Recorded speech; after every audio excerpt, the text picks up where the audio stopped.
I was over at the Pocono Raceway again. And we did our laps, and this guy was following me, he has raced cars. And he got out of the car. He was following me. I was behind our instructor. And he got out of the car, and he said, "That was great. You're really good. Ooh. You're gonna beat Bubba." Oh, I love it. And I was like, wow, somebody I don't have to explain what I'm up to anymore. He knows about the race. He knows about the channels. I was like, oh, that's so cool. Oh, I see your point. But Yeah. but I'm more impressed that you're going to beat Bubba. And what is the penalty if you beat Bubba at the car race? Bubba has to make out with Richard Christie. Oh, that's so great. Oh, my God. And has Richard okayed that? He has, right? Yeah, Richard he's said he'd going take one for for it. the team. Whoa, what's this? What? What's no? What are you talking about? Don't tell me that. What are you waving your arms for? No. What am I getting out of it? I You mean, get a what? job here. You That's said it. yes already. You can't back out. Don't You know back what? I out. got to thinking about No, this. no, Why am no, I no, being no. punished, though? No. No, What you am- get to kiss I'm not Bubba. part of this So you and contest. Bubba's a In all huge star. in all fairness, though, did Richard actually say yes? I don't Yes. remember him saying yes. He did. I'll admit I did, but before a lot of times I'll say things Bubba's before a I huge think about star, it. and it's fabulous for you to Don't be. you admire Oh, Bubba? it's gonna be so great that I get to make out with Bubba. It's going to be so good. It's a Come jackass on. type stuff. You know what? You This always is wanna that's make- way Oh, brutal, though. I can't believe you. That's gonna. I mean, Robin's. Artie thinks you're really funny now. Hey, look. And by the way- you know what? As your father, I don't want you making out with a guy. Oh, shut up, Artie. Thanks, Artie. Bubba's a great kisser. I can tell you that. And don't ask me how I know. I don't want to get into it. But why can't we have him make out with a gay guy? That'd be worse Wow. for him anyway. Let him make out with Siobhan. See that would be awesome. I just don't He see chose- why I have He to wants to suffer. make out with you. you. He He wants chose to be you. with you. Why does he want to be with me? 'Cause I you're a don't gay brush my guy. teeth or anything. That's the point. That's a real That's punishment. why it's a real punishment for losing the race. Go back in your room and realize you have to do it. But I'm being punished. Yeah, you are. Yes, for being the fag that you are. Go ahead. Yeah, okay, well, how about this then? How about if Bubba wins, what? Bubba's making out with you if he wins. Right. While he makes out with you, I get to feel your boobs. Get out of my All right, life. well, you got to give him something. No. He's not racing. No, Yeah, but he's got to make out with Bubba. No, he's got to make out with Bubba, and Let him touch your titties. He'll have my undying sympathy. Robin, Just one grab over the shirt. No. you got to give him something. No, Yeah, I'm I not gotta giving have- him anything. You're gonna win. I'll give you money. Well, see, I then won't why give am I you- doing this to help All right, you how much out if money you're will not you give winning? I'll give you $1,000. You will? Yeah, anything to keep your hands off. All right, I'll do it for that. All right, $1,000. There you go. Now get out of here. Thank you. Robin's shelling out money. I don't know anything about racing. Is there a good chance that you could beat Bubba if he's that experienced at this? And Yes. Yes, there's It's a a car, very good Artie. chance. But Artie, it's a car. Oh, here we go with All Fred's right, butts. it's a car. there's a but here. It's like you could spin out, Yeah, of course she could. and he could very easily. You could Well, be she leading knows she could the lose. entire race. You make one mistake. that's why you have hit the wall. race. He goes by. Well, she he's in your knows mouth. that. But she's saying that she can also win. How, But you can also lose. How far is the race? Like, how many laps around? We haven't determined all of that Oh, yet. all right. Wow. But I got to get to Bubba because I think he's got some things set up for me down in Lakeland, Florida, for me to continue to pursue my training. Bubba? Yeah. What? He's gonna help you train? Well, yeah, because he's got some connections. You know, he definitely wants the race to go off. He still figures, he's got 6 or 7 years experience on me. Well, hey, my money's on you.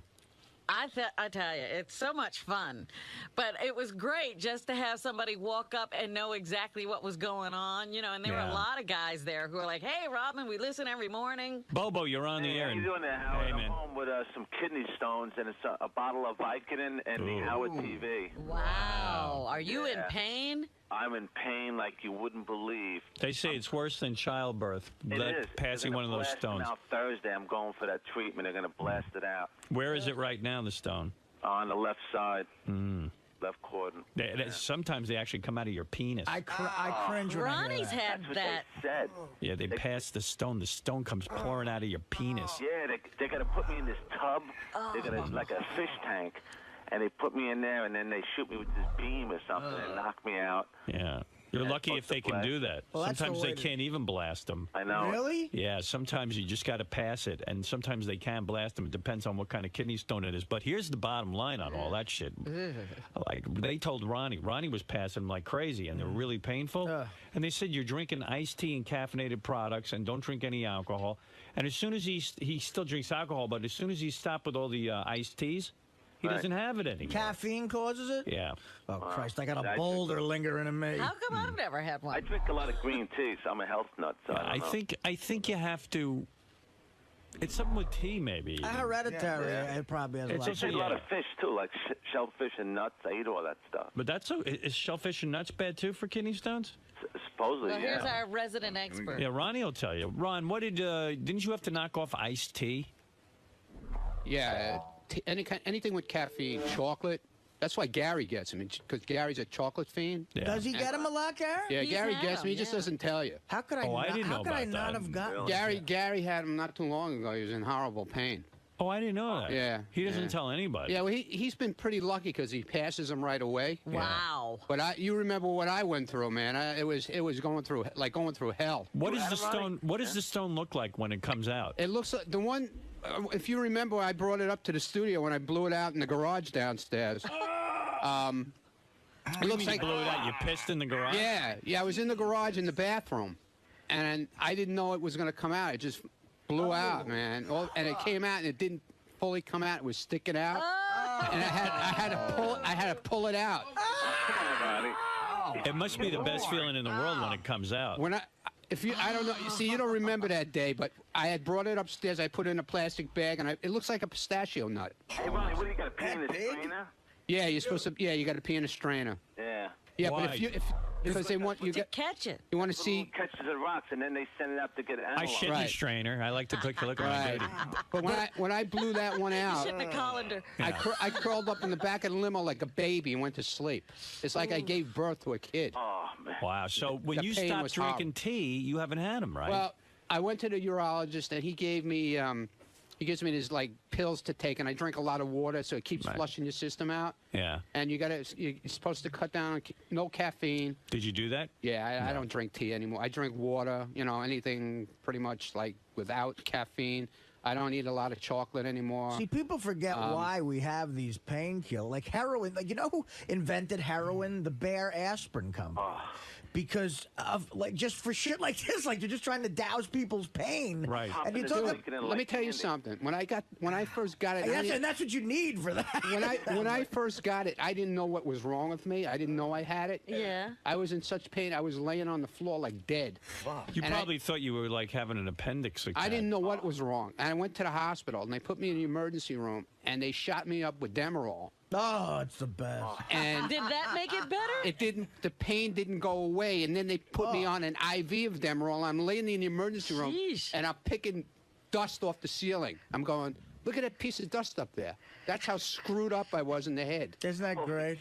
But you still felt it. No, IV then when they put me Demerol. on the IV, I was fine. But then- I'm telling you, people ask what it's like being on.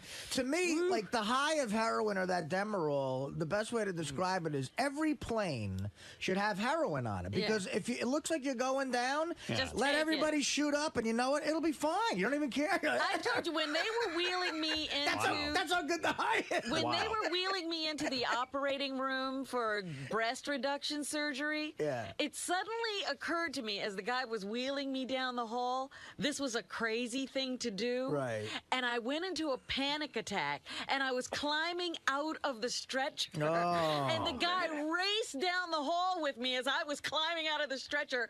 They went through the doors of the operating room, and the doctor started to say hello, the anesthesiologist, and he realized I was panicking. He started an IV right away and shot Demerol or Demerol's something what they into use, it. yeah. And then I said they could do anything they wanted to me. Wow, that's great.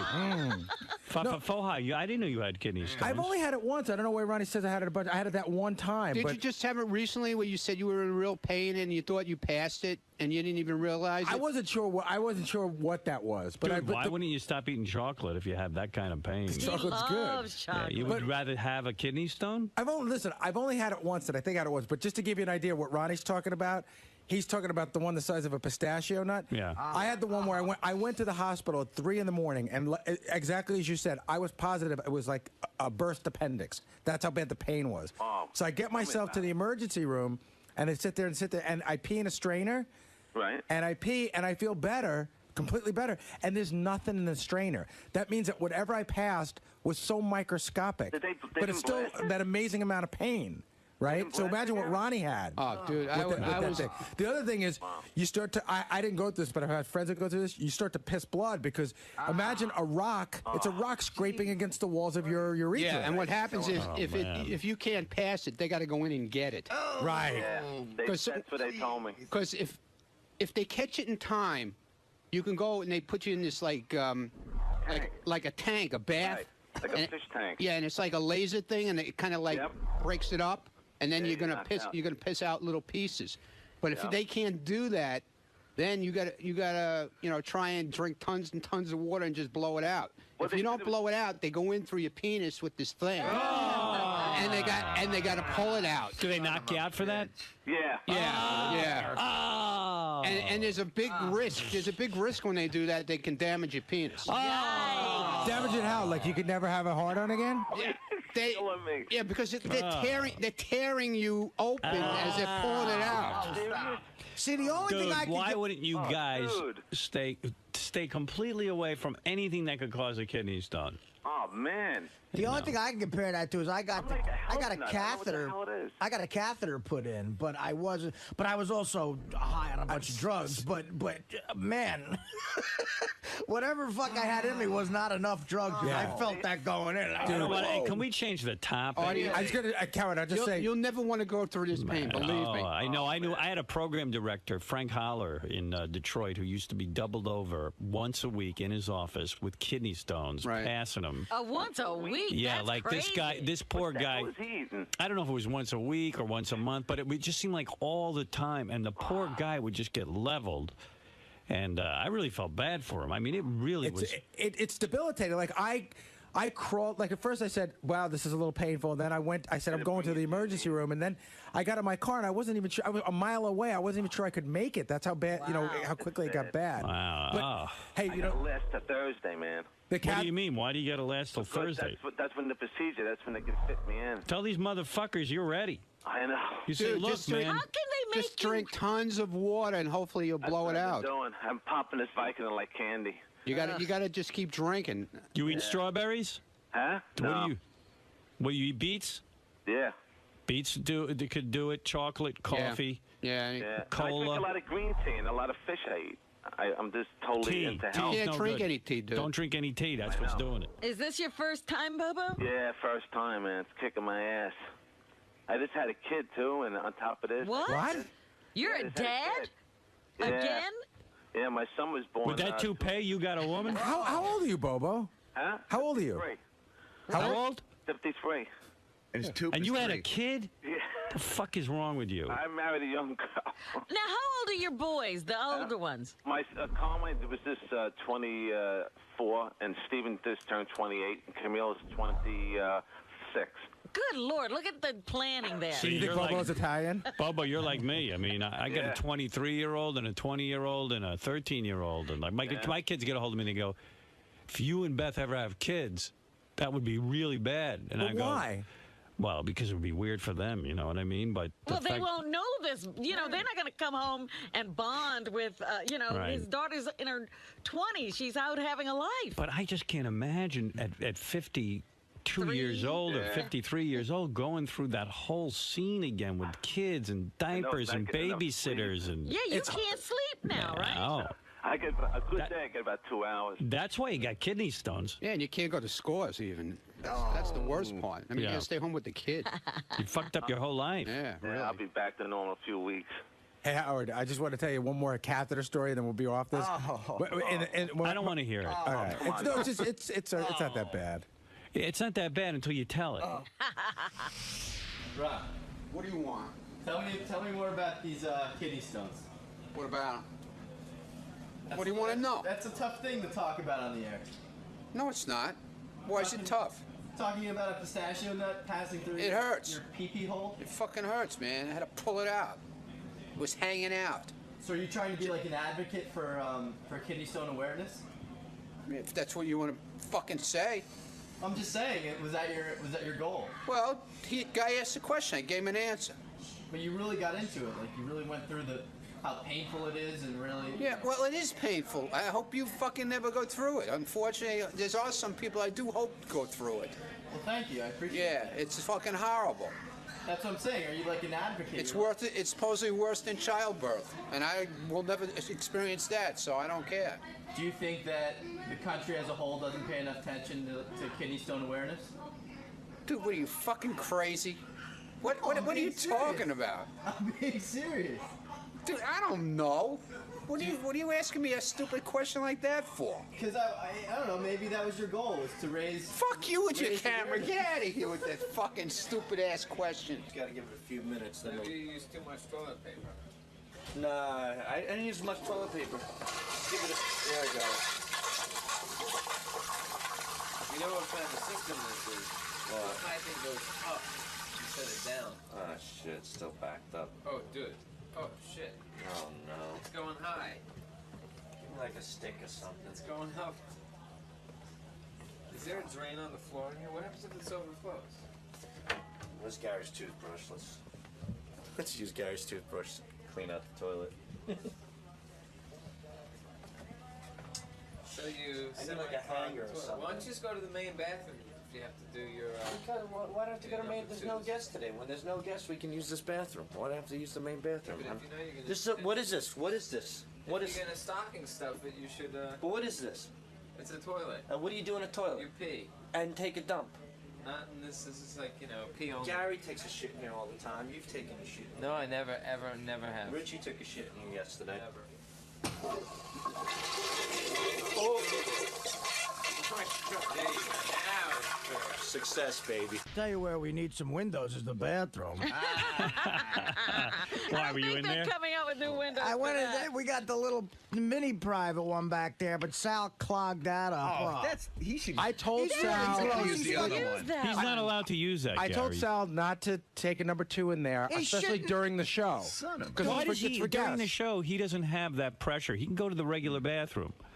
I don't It's know. not imperative that he get back. Yeah, it's a quick. Artie and I and whoever's in here need a quick place to Yeah. go. Right, we run in there, and that's what I had to do. I had to run in there. All right, the only people allowed to use You that know- bathroom. And you know what sucks too? It's like there are times I have to go out there and use it, and I know he's in there painting his balls. And I know that's Right. important work, but he could do it in the other. Give me the list. You, not you, but no, you, Robin, Artie, Fred, Benji. The only That's reason, it. just so you know, the only That's reason it. I use that bathroom to pee because it's got a speaker in it, so I can hear the Yeah, show. he doesn't you need- have to it's do. not imperative that he can walk outside of our little compound here for 2 seconds. In fact, he might even run into something interesting. All right, Tell him to stop that. TV guys shouldn't use it, or Right. any of those guys. TV guys. Yeah, they pee in there a lot. Well, only if it's really necessary. That the guy, if a guy's, directing, like maybe he needs Right. to get right back. Keep it free and keep it unsmelly. It's depressing. We've already got equipment stored in there. I mean, it's ridiculous. There's a You go scale and you- signs. It's you- all you dirty and fall mess. over that Jägermeister machine. I want the equipment and everything out of there. Okay, there's a Jägermeister. Get it out of Okay. there. Throw it out. Because theoretically, like that's Get it out of there. if Alec Baldwin says to me, "I need to go to the bathroom," that's where I would That's say. right. Yeah. All of that has to get rid of all that, and put a big picture of me in there so that the celebrities can gaze at me. I think there is a picture. Is there? No, there are no pictures. Beautiful, attractive pictures of me. Thank you. No, this is bullshit, man. You guys don't belong in there. You heard what Howard said. No, he said I gotta listen to the show. You're full of shit. You can go to the bathroom down there. No, Chris Kattan's about to be on the show. I gotta make sure that he gets through okay. Plus, we don't See? want to get stuck talking to Cousin 𝗵𝗵cie out in public bathroom. I gotta go. I can't wait that long either.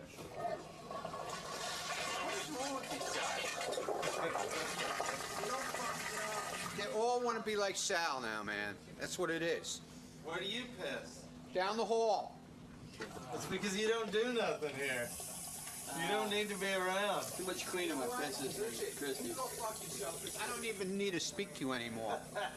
There's a few people around here that I don't need to speak to anymore, and you're one of them. Good. Good. I don't need to hear his shit.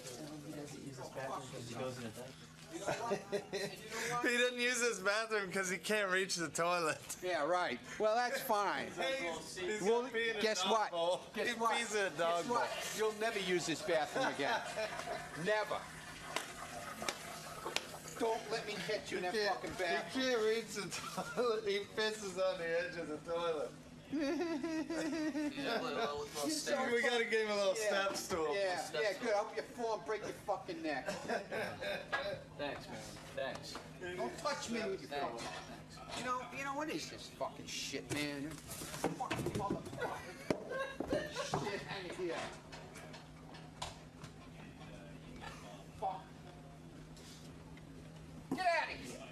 Let me just get Lisa G in here, and then we'll talk to Professor Mark Young, who Robin found. She wants to know who is the most narcissistic on the show. Well, you're always saying you're a narcissist, and they said that celebrities are more narcissistic than the general population, so I wanted to know. Well, the definition of a narcissist is someone with a deep feeling of emptiness and trouble being close to other people, and if that ain't me, I don't know who is.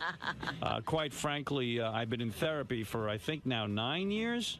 Is it? Really? No, Yeah, come on, 9 years. And, Get out. And I got to tell you something. It is the main thing we work on.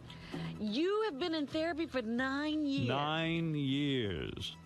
And still no sign of Jeez. progress. That's sad. Yeah. What's the biggest thing you see that you've changed in yourself? I haven't changed the fucking thing. In 9 years? 9 years. No, I've become more in tune with listening to others. Sure. I have. Did you know I'm not I was listening to you. I was ill yesterday? No, but you didn't tell me. I tried to tell you. You cut me right off. Well, Did I really? Yes.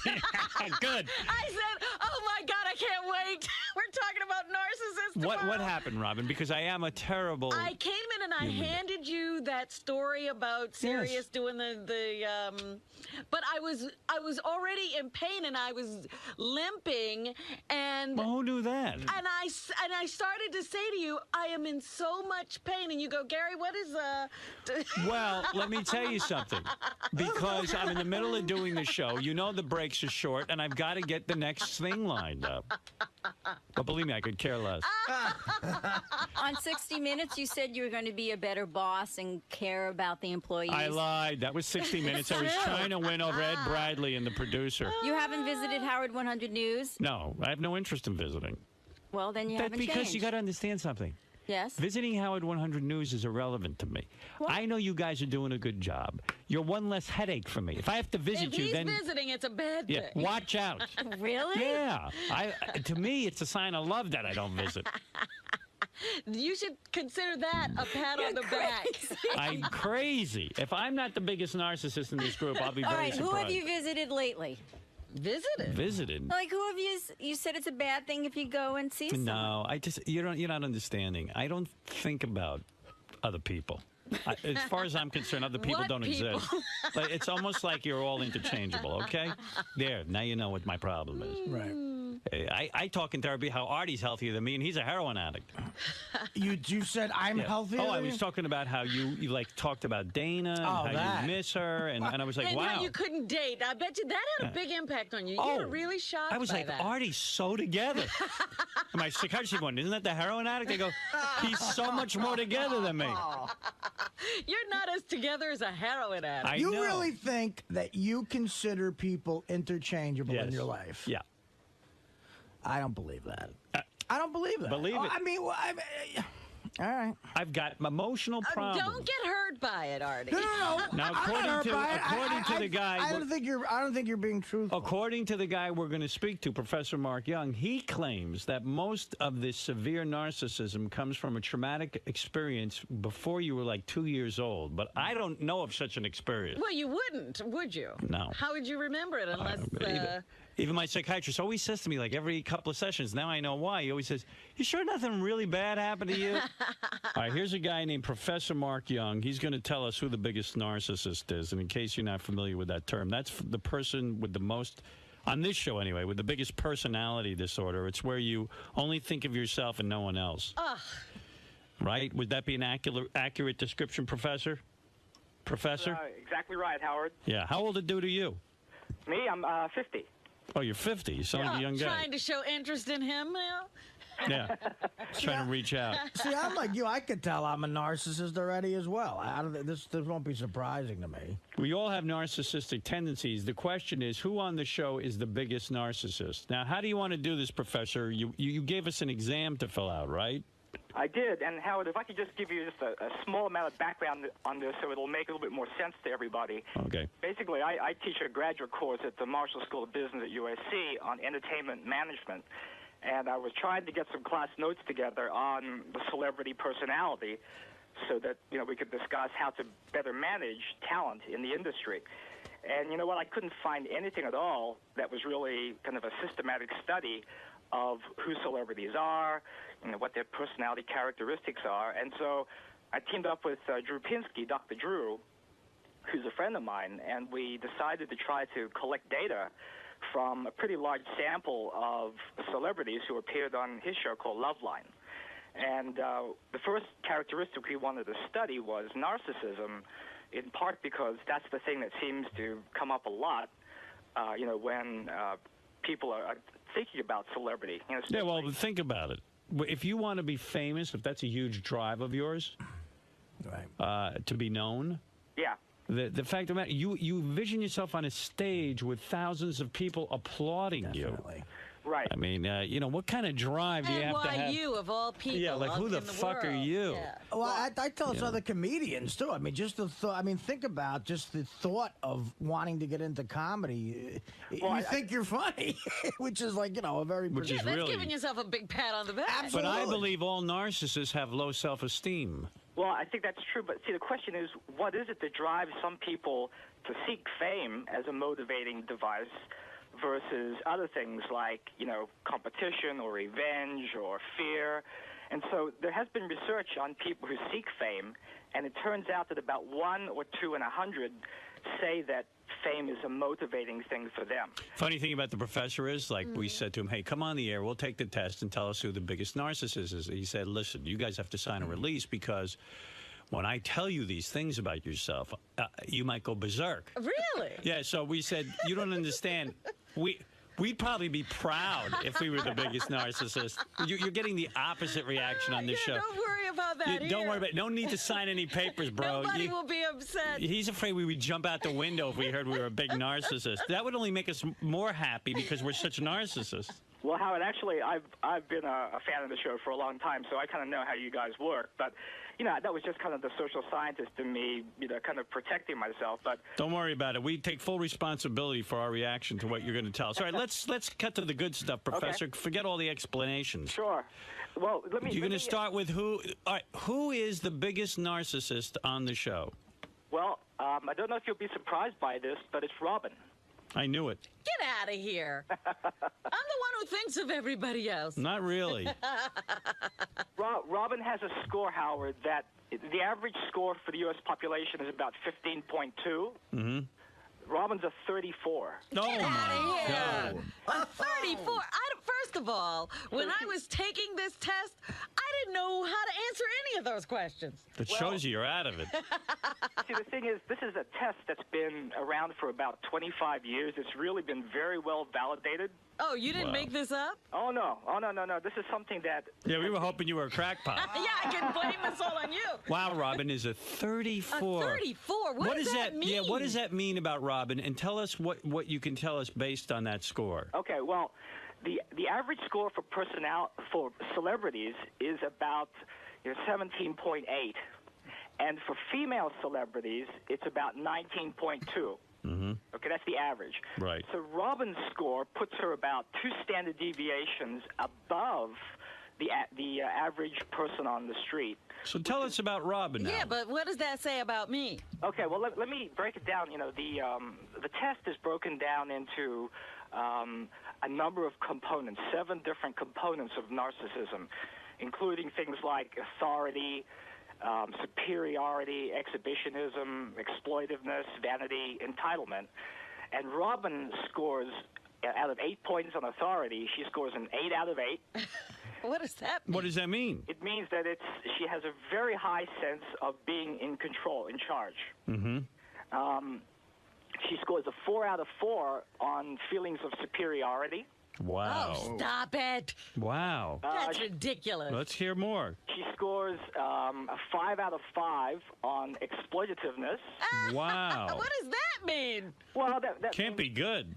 That means that there might be situations, Robin, in which you are going to exploit situations or people. And by the way, she had horrible experiences as a young child. Right. And Howard, you mentioned this before, but there are several theories of why narcissism develops, but one of them really is probably the most popular one, is that narcissism evolves in children before the age of 2. Wow. And the reason is because of feelings of neglect. You know, by 18 months, kids are beginning to try to figure out the world. They're not just simply attached to their mother anymore. And if the mother doesn't understand that the child is seeking to understand the world and ignores their needs, basically is cruel to them in some kind of way, then they will grow up with feelings of low self-esteem. Wow, Robin, I'm so sorry for you. Oh, God, I feel fine. I don't And it's seem true. to have any problem. Oh, no. Does this explain why she can't really commit to a relationship with Mr. X? Well, in other words, they can't live together. They see each other only on the weekend. It's all on Robin's terms. Well, let me say this, that, Wow. It's all on Robin's terms. It is. We really didn't study the disorder, which means, This is not a disorder if I have it. No. It's good. Is there anything good about this for Robin? Yeah, can you say anything positive? Well, let me say this. Remember, we didn't study the disorder, which means you have to be in therapy for a long time. We studied the traits of narcissism. Right. So I think the key thing here is that it just doesn't mean that Robin is a bad person, per But se. is it safe to be around her? Of course. And is it safe to be in a relationship with her? Well, now that may be something that may be slightly different in the sense that if it's true that Robin has fears about relationships caused by early childhood experiences, then that's something that has to be overcome before she will be in a successful relationship. How would you suggest us nice or normal people protect ourselves around Robin? Nice or normal? We haven't found out what your scores are. Well, it sounds to me like you're off the chart. Who knew we were around a 34? Yeah, I mean, wow. She's a fucking prodigy. Your score matches your breast size. Oh, stop it. Well, Howard, let me tell you who the other people are who are high. Okay, go ahead. Benji is a 26. I believe that. Yeah. Richard is a 24. Okay. See, I see it in them. Yeah, me too. John is a 22. John Hein? Yeah. Well, ever since he became a millionaire. It. Go ahead, who else? Well, guess what Artie is? What? A 17. So he's normal. He's pretty normal. But Howard, I have a feeling the therapy may have worked because you are a 15. Right. Which It is He working. cheated. It's lower than the average person in the average population. Wow, Let that me shows tell you real something. progress. Now, I think that you must have switched our tests. You see what I mean? I'm telling you, therapy helped me because when I was reading that, I realized I am way more together than all of you, and that's what the test indicates. Bastard! How dare you? Hey, like I said, you're the one who found this guy. You found the professor. Yesterday, You I should have tried gotten Robin to sign a him- release. I tried to tell him that I wasn't feeling well. He could have cared less. Well, hey, I was doing a show. The show What, comes you want me first. to call you later? Well, you have to tell me you're not feeling well, then you'll see if I care. You can't I have me couldn't guess. even get to it. Because we're in the middle of a show. Oh, stop And I have 2 it. minutes to prepare. Everybody else looked at me and went, Robin, what's wrong with you? Did you say that yesterday? Hey, Robin, the score is the score, and you found this guy. I think that this was, something happened here. Well, Let me Howard, take the test again. So, Professor, I'm the most normal. Well, actually, there are people below you, like Fred is an 11, Gary's an 11, Ralph is a 12, and Sal is a 14. Ralph? Yeah. Wow. So, but here's the thing, Howard. I mean, I guess one interpretation of your score would be that perhaps you are not what your radio persona makes you out to be. Exactly. And not only that, I'm incredibly intuitive and know how to answer these things. That's what I was going to say. He took the test like an expert. That's what I mean. Isn't this an exact science where you would... Well, because of obviously therapy, you're going to answer what, you know... Because of therapy, I knew what to answer. See? And you probably scored 100. No, I won. If you lose. actually took the test. You're crazy. I'm not. All right, Professor, you've earned your money today. Mark Young, professor at the Marshall School of Business. I'm taking that. Is it like the SATs? Can I take it again? No chance. The University of Southern California is where you're at. And, Mark, you seem to know what you're doing, and I'm proud of you. Thank you very much, Howard. Yeah, for making me look ridiculous. Mark, what was your score on the test? I haven't taken it. Because you know it's full of shit, or because... Just to try and be objective about things. Right. Okay, good enough, Mark. You're a right-on kind of guy. Thank you very much, Howard. Thank you. Take care, everyone. Now I'm going to have to live this down. Well, you're mentally ill. That doesn't say I'm mentally ill. It just says I have tendencies toward narcissism. Tendencies? You wrote the book on it. They got your picture in the encyclopedia next to it. P. Diddy's only a 25. Oh, Yeah. jeez. Wow. Well, good for you, Robin. I excel at something. You're damn right. You're a very big narcissist. For all of you people who think I haven't accomplished anything. I was not surprised by that result. What? That's right. You immediately said I'm the biggest narcissist in the room, which I think makes you the biggest narcissist. Right. I'm actually disappointed I'm not the biggest narcissist. Robin, I don't know how that happened because I'm telling you, looking at that test, I was like, I don't feel either of these things. So I was like, just choosing one. Ralphie boy, you're on the air. Hey now. Hey now. Hey, you know what even makes that worse for Robin is when you were taking that test, it was so clearly obvious that, I mean, the questions were like, would the world be a better place if you ruled it? I mean, who would answer yes to that? I never answered yes to well, that. it was questions like that. I mean, get the questions, man. They were it was so obvious. Well, you have to answer honestly. Yeah. I was trying to be honest, but like I said, I didn't feel either of the things. I think the funny thing about this whole thing was that this whole thing of taking the test was Robin's idea. Yeah. Because I'm sure she thought you were going to be the narcissist. Yeah, of course. Right. And he is. And I'm not. I think Robin's assistant, Carrie, this is great for her resume that she worked for a 34. It's completely narcissistic to even want to take the test. Right. And you know what else is nice about this? I know I can trust Gary and Fred the most because you see, I like that they're not narcissists. They're feeling, thinking, caring people, Robin. Really? You've taught me a lot with this test. Thank you for making me take it. You think. Never mind. I don't even want to get into it. And what was my score, an 11 or a 12? Fighting with each other. The 34 is about to attack us. By the way, number 8 on diagnostic criteria for narcissistic personality is often envious of others and believes that others are envious of him or her. Well, I don't have You're that envious of problem. our scores. Right. Oh, I am not. And she's You been are. You You haven't stopped whining. Shows an arrogant, haughty behavior or attitude. Yeah, read more. Howard, Has a sense of entitlement. Entitlement, right. Requires excessive admiration. Oh, that's ridiculous. That is true. Come on, stop it. You know that's Here we not go. true. Believes that he or she is special and unique and can only be understood by or should associate with other special or high status people. That's true, Robin. You know that's not true. It's so true. I associate with you, 12. That's the only way we can hang out. You completely overshadowed. That's because she can flaunt her arrogant and haughty behavior to you, Ralph. So you like hanging around with people you feel superior. You know, in other words, Oh, they that's will so worship you. ridiculous. Yeah. All right. Well, you've got a problem, and there's no denying it.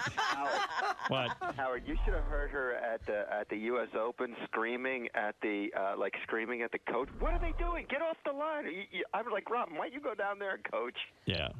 Well, that's what a narcissist does. Are you out of your mind, Ralph? Oh, you're great, Rob. You're so entertaining. All right. Well, one thing about Robin's narcissism, it's putting her in the driver's seat against Bubba because she feels she is the best. She will race a guy with 6 years racing experience and probably put win. it on the line. She's putting it on the line. I don't think that's a good idea. Why not? I don't know. I think something bad's going to happen. Well, I'm certainly not fit for this world with a 34. Wow. If something happens, it probably is a good thing for the world. That professor sounded like he was going to fall off his chair when he read your result. Oh. Was that the highest he's ever seen? He said he never saw anything like it. He said it's not even almost humanly possible to be that self-involved. It's either they got to come up with a new test. I'm telling you, this test is bogus. Mussolini was a 35. Yeah. Hitler was only a 23. Hey, Robin, what other bits do you have planned?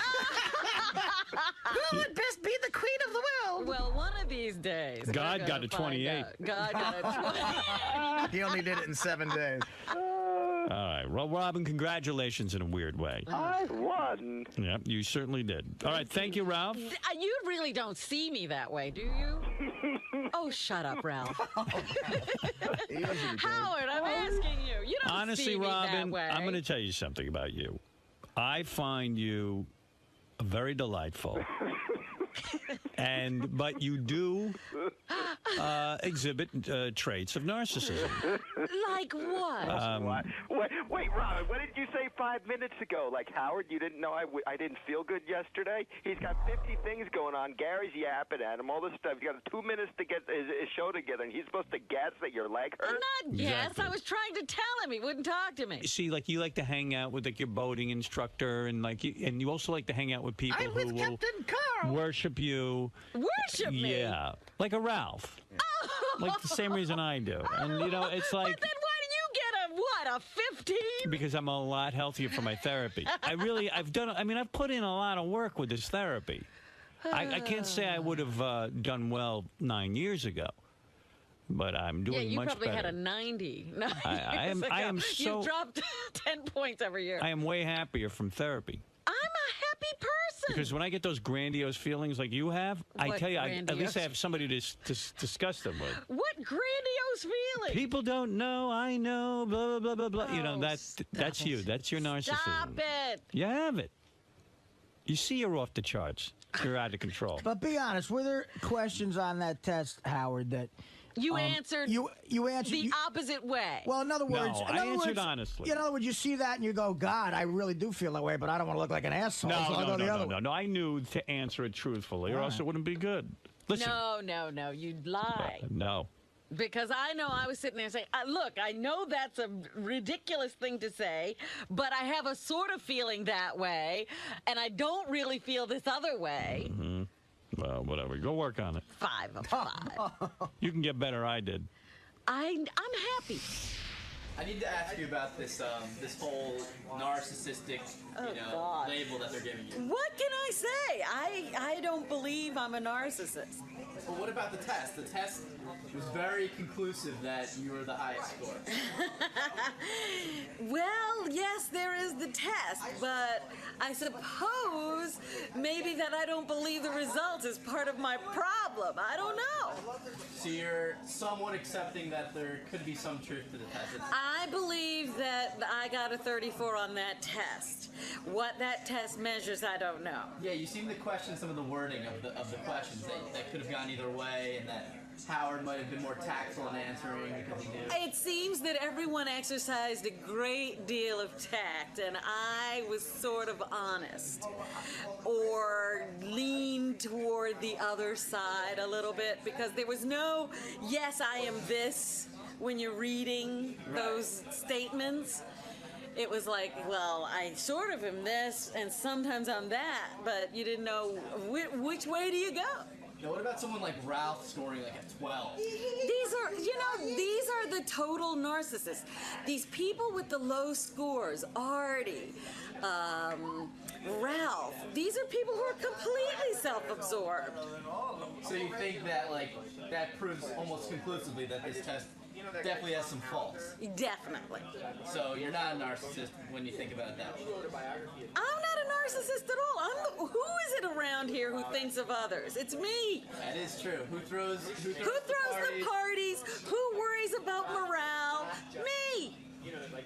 But then again, now you are thinking about what you do for everyone else. Look, you. Don't get on my nerves. Hey, Artie, someone said you're wearing pajamas today, that you're not fitting into your pants, that you're actually wearing pajamas. Well, is that true? I'm trying to be like 𝗦𝗵cie𝘄𝗿𝗿 and get an insane play. What are you wearing, pajamas? I have pajama pants on. Can I but see? I was told they were interchangeable. Let's see what you're wearing. Oh my God, you're wearing your pajamas. What happened was I went to LA this. You got to come over and see Model this. for us. I went to LA this weekend, right? And I ran out of pants that fit me, so they're all in the wash. The Mexicans coming today. The Mexican.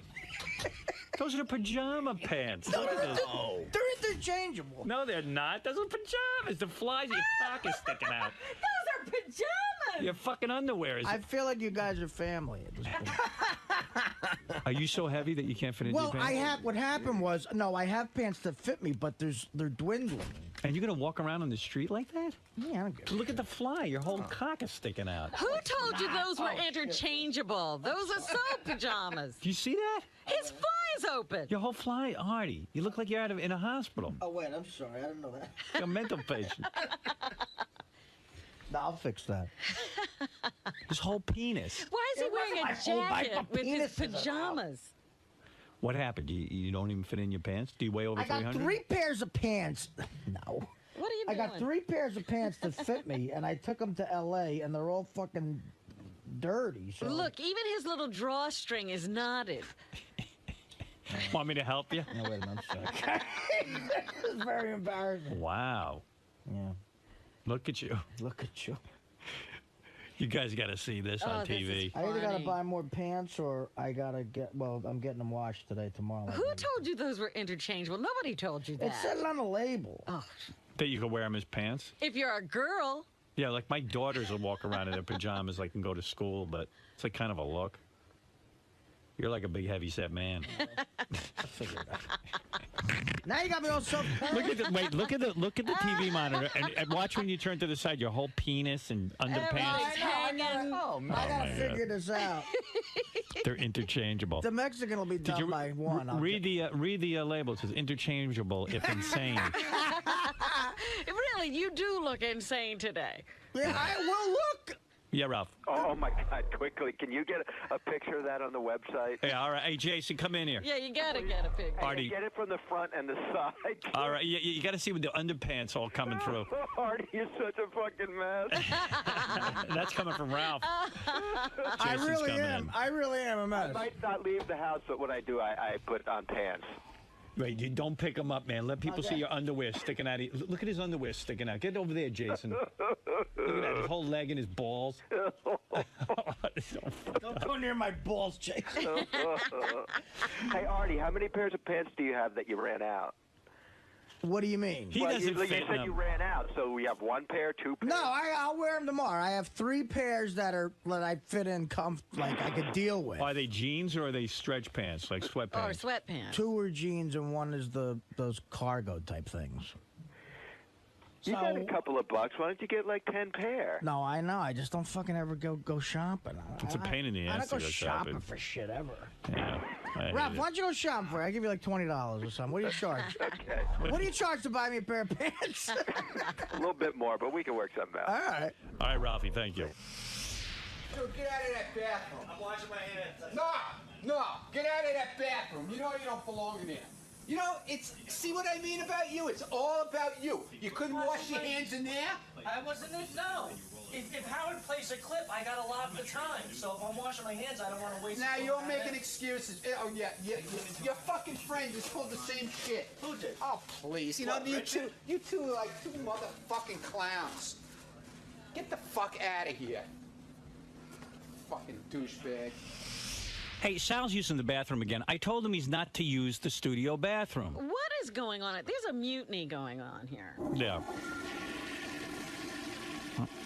Gary, get on that, will you?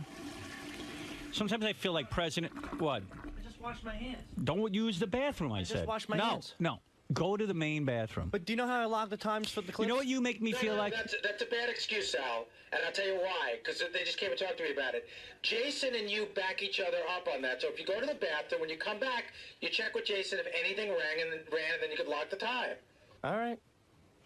Sal, you make me feel like President Bush and you're North Korea. All right.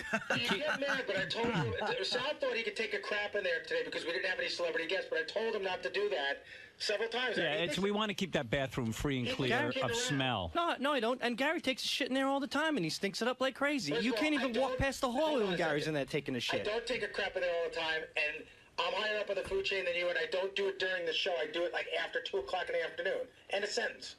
All right. When you're high up on the food chain here, you get to shit in different places. I'm fine with it. I can definitely deal with that. See what Howard's saying? By you taking a crap in there, that's like running nuclear tests. Right. You know, so you're defying my. Yeah, now he's doing it on purpose. Now he's defying your order. I am not. I just washed my hands. Here's the No, you don't belong in there, and you know you don't belong in there. You were told a long time ago not to go in there with your newspaper and sit there and crap. Yeah, you know what? Really, it's too close to the TV room. Reading material was being added to the place. Well, then they should change it to a urinal instead of a toilet. No, you just don't use it. Okay. Go into the main bathroom. All right, fine. Anything else? You know, me. Wash the fucking windows. I'm allowed to shit in here. Okay? Right, you have your No, own I don't even bathroom. mean in the bathroom. I mean on the floor. He doesn't, but he could. Okay, fine. And I can't even wash my hands in there.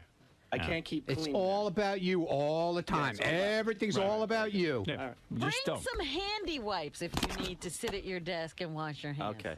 Right. Thank you. Go shit with the guys from the gay channel.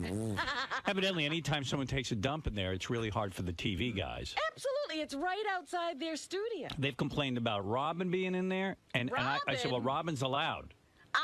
I've never taken a crap in there. No? They claim you have. They're full of crap. Are they? They're full of junk because I would go outside to do that. I don't foul the place. I know it's for guests. Right. I'm not an asshole. But you're allowed to take a shit in there if you want. I don't want to take a shit in there. I don't want them smelling me. I've taken one. They claim they smelled you in there. I've only peed, so that's what they're smelling. Maybe you had asparagus. I had nasty pee. I've taken one shit in the 10 months you've been here. I've taken one shit in there, and oh, did I get comfortable. I read all the box scores. Gary supposedly has a magazine drawer in there. Oh, yeah? War and Peace, page 1. Which is locked, which I almost never use. And you know what? For the one time that I want to use a magazine, I don't want Sal's crap-riddled hands all over it. And if I come out of there after someone else's shit, don't blame me for it. This is a good example. You did it. The guys on TV were blaming Robin. I got very upset. This is a good example. If you notice behind Gary, Sam Simon's here. What if Sam has to shit? Well, my point is if nobody's shitting in there, nobody will get blamed for other people. Wait, you really are a moron. Why?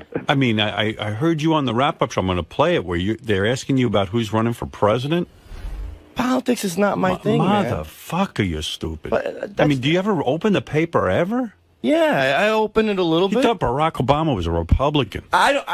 He's a good guy. I think I'm going to vote for Obama. I really am. Yeah, I'm sure you are. He's got to be better than the asshole we have in the White House now, so. It's still a horse race. Do you know who she is, Hillary Clinton? Yeah, you know Sure, that. she's Clinton's wife. What does she do for a living? She's, I know what she is. She's the governor of, which country? Of New York, right? Isn't she the governor? No, wait, that would be governor. I mean, Yeah, Pataki. She's the governor of Pataki. Do you still think Pataki's governor? No, she's now. Who's the governor of New York? She's the governor. Right. Okay. Of New York. And right? who are the senators?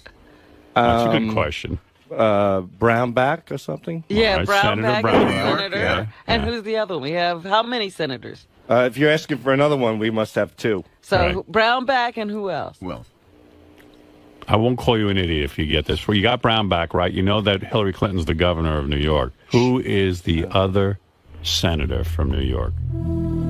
You'll impress me if you know that.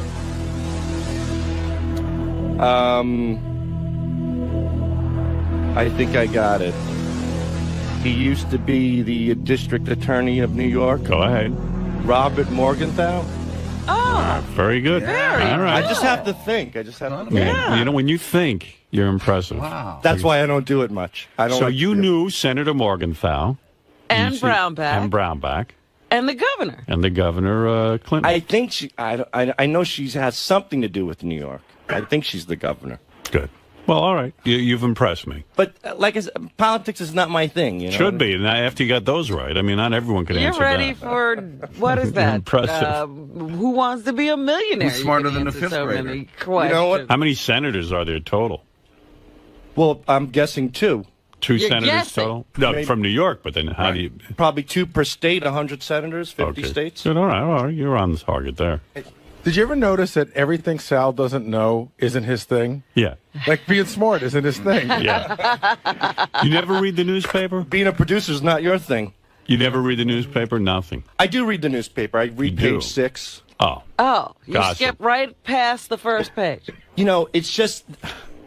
this is not CNN, Howard. This is the Howard Right. Stern show. Okay. You know, this I is just thought not, maybe you're curious. Hannity and Just for Combs. your own life, you might want to know. Listen some to of me. these It's not I'm Hannity and Combs. I'm glad I didn't vote for Bush, and now nobody can blame me. But you You know said what I on the mean? wrap-up Did you show vote? But maybe It's you not- should have voted you for don't the vote. other guy. But hey, who is the other guy? The other guy could have fucked up too, and then you couldn't blame me. He doesn't vote, and he considers that a good thing because he says on the wrap-up show, there's no difference. Look how bad the country is doing. So if I voted, You'd be responsible. Yeah, yes. look what all the assholes who voted for Bush. about- Now they regret it. how Not about me. if I'm you like, had voted? hey, How I about if stayed you out. had voted for the other guy, and we wouldn't have had Bush? You could have saved us. Well, that's all hearsay. We don't know what this guy would have done. Hearsay. Hearsay. Hearsay. All right, No, thank it's you. not. And that's why I'm going to go against the grain. I'm seriously considering voting for Obama. And Yeah. I do mean that because Why? this Why do you world like has been him? so screwed up for the past 100 years. Well, why do you like Obama? What is he for? He's pro-choice, which I agree with. Mm-hmm. The guy, look, if you're a black guy in America and you can push the people to vote for you, that's impressive. And I mean that In the most sincere way. All right, I got to So stop that's this so, conversation. Everything that comes out of your mouth is stupid. All right, thank I'm you. sorry.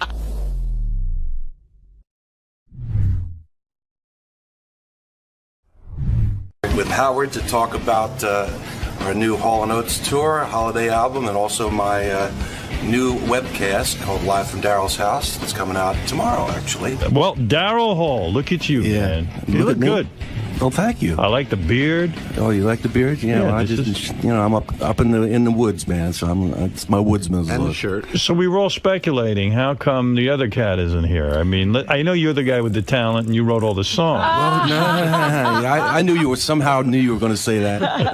The other guy with the talent and who wrote Man Eater, Out of Touch, and She's Gone.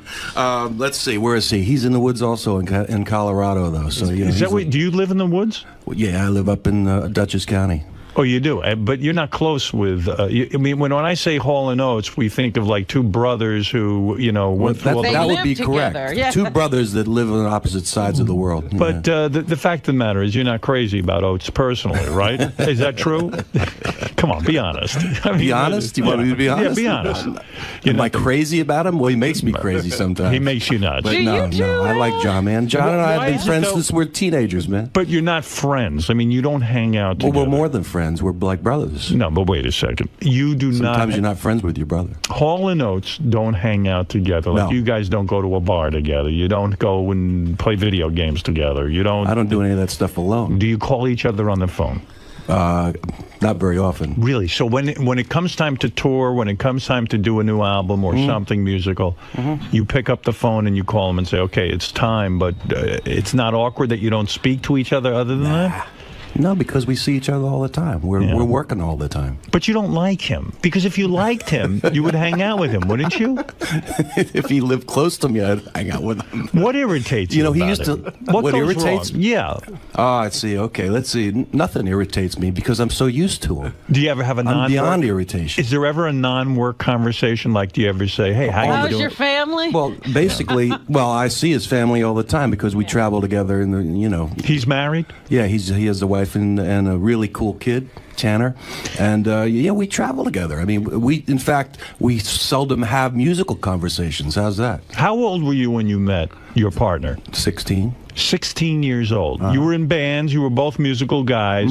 The way I heard it is you were playing somewhere. He was playing in the same place. There was some sort of fight broke out, and you guys met each other in an elevator. Yeah, actually, we were 17. Yeah, we had just started. We were just finishing high school and starting Temple University, and he had a band and I had a band, and that's how we met. And you said, we'll be a twosome. Let's go out. Let's go to some coffee houses. Let's play some places together. Actually, no. We were friends because we both liked Philly soul. We were both in soul bands, and we started sharing rooms together when we were in college, and we didn't work together until after we got out of school. Well, when you write, do you write together ever, or is it always separate? Not so much anymore.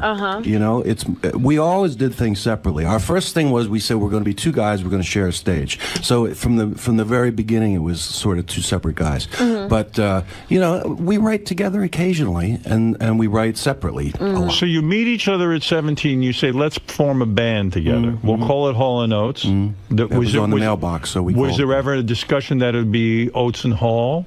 No, because my name was first on the mailbox. I see. So it became Hall & Oates. That sounded good. It sounded good to you. Yeah, it sounded good to me. That's right. And there comes a time where you have your first hit record. Was this amazing to you? Did it look like for a while nothing was ever going to happen with this band? Did you ever think of leaving him? It went on. It went up and down for a long time before. How long was that time before you had a success? We first started playing together in like 1971 or 2, and let's see.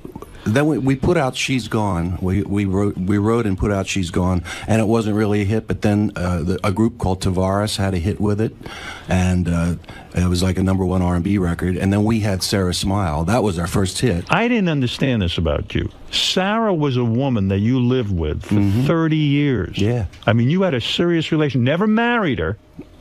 Not officially, no. You lived together, and you reference Sarah in your music a lot. No kidding. I wrote tons of songs about her, with her. She co-wrote "Man Eater" and "Out of Touch," and God, I can't even tell you how many songs. So she co-wrote these songs. She still makes money from the Hall & Oates catalog. Yeah. Lots of money. Yeah, and when you guys split up after 30 years, this had to be an emotional trauma. This is the woman you wrote "Sarah Smile" for. How do you split up with that woman? I know.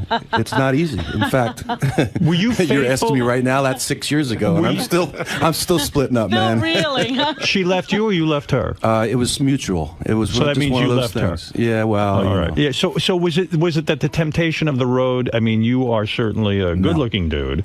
It wasn't the temptation of the road. We went way past that stuff. Did you cheat on her on the road when you were the height of Hall & Oates and you guys are going around and you're doing live performances and the women are throwing themselves at you? Is it almost impossible not to bang someone else? Yeah, the word is yes. Yeah, so you had your sex outside. So you guys Absolutely. worked through that, you're saying? Yeah, early on, from the very beginning. So what happened? Did Sarah just get older and you get I mean, listen, let's face it, you're around a lot of young, attractive women. There's no way you can remain interested. It wasn't had nothing to do with older or any of that stuff. It had to do with just, hey, man. Life changes. Life changes. Life changes. 30 years is a long time. It's a long time. So where you used to write "Sarah Smile," now when you sing the song, do you want to vomit? I mean, do you want to throw up and say? I'm still singing it to her. Do you still wonder why you were in love with her in the first place? Have you you haven't lost that love? No, I have no questions about why I was in love with her. Has Sarah hooked up with another guy at this point? You know what? I think so, but I'm not sure. You don't know. You don't want to know. Do you speak to? Oh no, I don't. You really I do actually. Speak to her. Well, we have our ups and downs, but right now I'm not really talking to her much. But we go between really friendly to not friendly at all. Let me ask you something. Is there another woman in your life now? Well, are you kidding? You probably didn't miss a day. Guy like this, rock star, give me a break. I just say I'm in transition right now. You're in transition. You have a girlfriend, don't you? No, actually, I don't. You don't? I had one for 7 years, but... Is it hard to be alone? I got used to it. You live up in this isolated area by yourself. I got my people. You know, I have a extended family. My sister and everybody lives near me and near you, but you live in the house by yourself. Right now, yeah. Like a farm kind of community. And you sit there by yourself and you don't get lonely. Nope. You're able to do it. He's got mountains of books. Do you kill animals and eat them? Do you do the whole thing? Well, since I got Lyme's disease, I sort of stopped doing that, but I was a major hunter. You had Lyme's disease? I have Lyme disease. How did you get it? Living in the country, the way everybody gets it. You were out hunting and a tick got on you don't have to be hunting. You can walk in your front yard. You can be in a suburban neighborhood and get Lyme's disease. It's one of the biggest. How bad is it to have Lyme's disease? Bad. It's bad. Well, it can run the gamut of mildly debilitating to severely debilitating. I worry about that where I am. There's all these ticks and all that You kind should of worry stuff. I about do. I always check myself every got night. to. I look. But why didn't you move away from this area where there's so many ticks once you got this disease? Well, because I like living in that part of the world. I like living in nature. You used to go hunting, you used to do all that stuff, and now you're a little bit paranoid about doing that. Well, I don't like to spend that much time in the deep woods anymore. Because of the ticks. Yeah. These fucking ticks. I know. They ruined your woods experience. They really did. You know, I used to like to, I got a lot of land. I used to four-wheeler around, take walks in the woods. Fuck that now. You know, you have What do you do? You sit in the house and you're hiding from the ticks. Well, I had to put up a deer fence at great expense, and, I got to check myself all the time. The ticks won. The ticks did win right now. Did you find the actual tick that landed on you? No. You I never didn't. did. Never You never did. saw. How were you diagnosed? Is it still in there? I assume you had sore throats. You had fevers. I had all kinds of tremors and fevers, and they thought I had spinal meningitis and multiple sclerosis and all. How this long kind of ago stuff. was this? 3 years ago. 3 years ago. Yeah, I'm just getting over it now. What they treat you with antibiotics? Yeah, heavy antibiotics and herbal things. Oh, wow. And you now feel better. Every once in a while I have a kind of a weird day, but yeah, 99.9% of the time I'm fine. Are you able to exercise? Are you able to get back yeah. into a routine? Yeah, all that. Yeah, that's all working. He's so right. Daryl Hall is so right about these ticks. Oh no! Never mind the terrorists. War on ticks. Well, I'm not. wouldn't you That's have to no get shit. rid of I'm the telling you. deer? How Because can we get that's- rid? It's the. Well, first of all, kill all the fucking deer. Really? That's what I said. We'd have to get rid of the deer. Kill the fucking deer. Oh. Does your penis get affected? Monhegan, let me tell you a story. Monhegan Island in Maine had a major tick problem, and what they did, it was very controversial among the citizens, and they killed all the fucking deer, and the Lyme disease went away. It did, huh? Yes. Wow. But I They're was fucking rats, man. In the Middle Ages, would anybody said no? They're pretty, man. Those rats. So they carry bubonic plague. Kill 'em. Fuck them. Right. Fuck the ticks. You're making me think. But I wait a love to minute, look at Howard. deer. I think they're beautiful and all that. And They're fucking giant rats. 180-pound rats. Wow. This is the guy who wrote Sarah Smile? Yeah. Gee, I thought you were a peacenik. He didn't write anything about a deer. I see you on the We Are the World video. Wasn't that you? That's people, man. That's not fucking deer. And if people can... ticks per deer, right? Yeah, every tick has like 2,000-3,000 ticks on it. Every deer has. Every deer, and they all have Lyme's disease.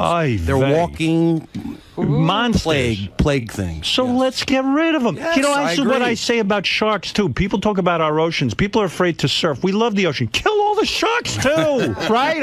Come on, let's go. Well, what are we sitting here for? If millions of people got eaten by sharks, I'd agree. But millions of people are getting bit by ticks. So there you go. All right, you're with me on the deer I thing. didn't know That's we'd good. have I'm the with you. anti-deer movement. Wow. So when we Kill the rabbits, too. Fuck them, too.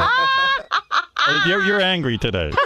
Sure, I'm always angry. Fucking rabbits and deer. So they've really. So now you're feeling better though. That's You think I'm joking, by the way? I'm I not don't joking. think you're joking. We get it. Brother, I'm right with you. Okay. I'll listen kill here. a couple of deer. When this I was a kid, afternoon, I lived if you in the country, and it was an unusual experience to see a deer because the deer population wasn't allowed to grow because it was controlled. It was controlled. Yeah. And now they're everywhere. They're fucking people up. People crash into them with cars. Right. They're really a major menace. That's what it was like with blacks in my neighborhood. Hey! No, I ain't going there, man. Hey, what's with you, Artie? What's going on? We're having a perfectly reasonable conversation. Artie wants to take it to another level. Yeah, No, man, I'm that's your staying. problem.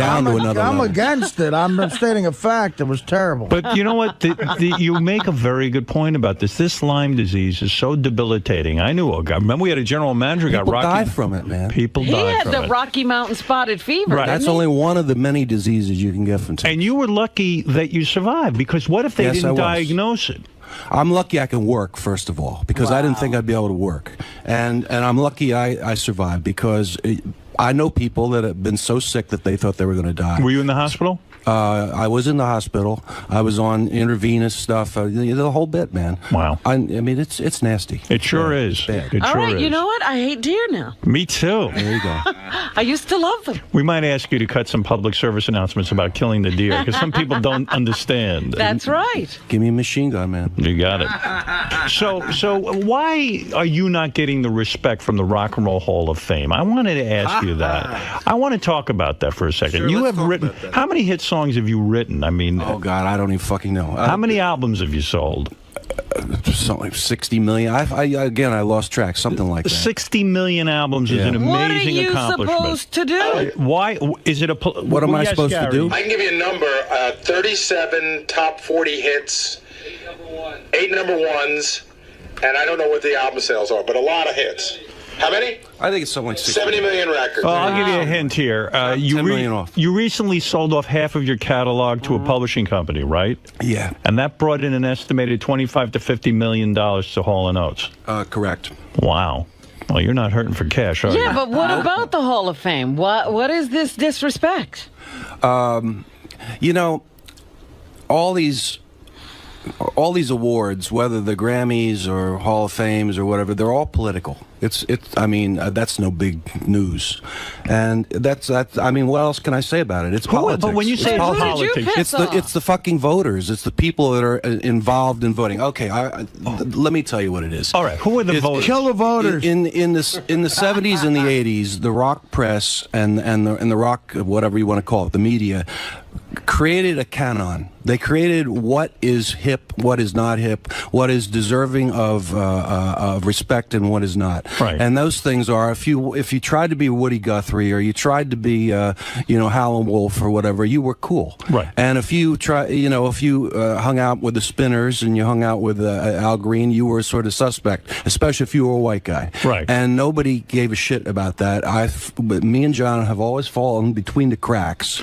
Well, you and John have. And in order to, let me finish, in order for them to justify themselves and what they wrote about, like that the Ramones were the greatest band in history and bullshit like that, then they have to disrespect me in order to justify their own shit. Right. In other so words, that's why I'm not in the Rock and Roll fucking Hall of Fame. If you write pop songs, in other words, if you write songs that have tremendous appeal, popular appeal, and also musical impact. Let's not forget that. It's not just you're popular a real appeal. musician. I mean, you've written huge hit songs. But Howard, the people he's talking about, they're in the Rock and Roll Hall of Fame. I know. Al Green and Howlin' Wolf. Well, there's a little bit of reverse racism going on. They allow those guys in a little bit because they don't want to look like it's just whitey. Well, they call me blue-eyed soul. That's fucking insulting, first of all. Why is that insulting? Because I'm a soul singer. That's like saying what, brown-eyed opera singer if you're black. Right. Fuck that. So are you bitter about it? Yeah, I'm I bitter swear to about God, it. I never knew he was such an angry guy. Wow. I love him. I am bitter about it. I'm bitter about it. But I don't blame you. In other words, I think it's funny in radio that I am not. There's something called the Radio Hall of Fame. It's a bullshit thing, and I don't really care about it. But how can you have a Radio Hall of Fame and not have me in it? Not have you anywhere near They don't even mention my name. Who's bigger than me? Let's kill some deer. Basically nobody. Yeah, kill some deer. Who are the fucking voters? All I know is when you said you just got $25 to $50 million, T-Bone's eyes almost rolled back into his head. You could keep the Hall of Fame. The Spinners ain't got that. That's right. What are you doing with all this money that you're getting? Wasted on building houses. Are you building a lot of homes? Yeah, I restore colonial houses. That's your thing? Yeah. Well, who are you going to sell them to now? Who am I going to sell them to? Yeah, I have to figure out who I'm. Yeah, I'm in the midst of finishing one big one right now. Yeah. There'll be foreigners. Yeah, there'll be somebody to buy that. That's for sure. People that like colonial houses. So the Rock and Roll Hall of Fame, the Grammys have ignored you as well. That's right. That's crazy. It's all part of the same package of Why prejudice. is everyone against you? I told you why.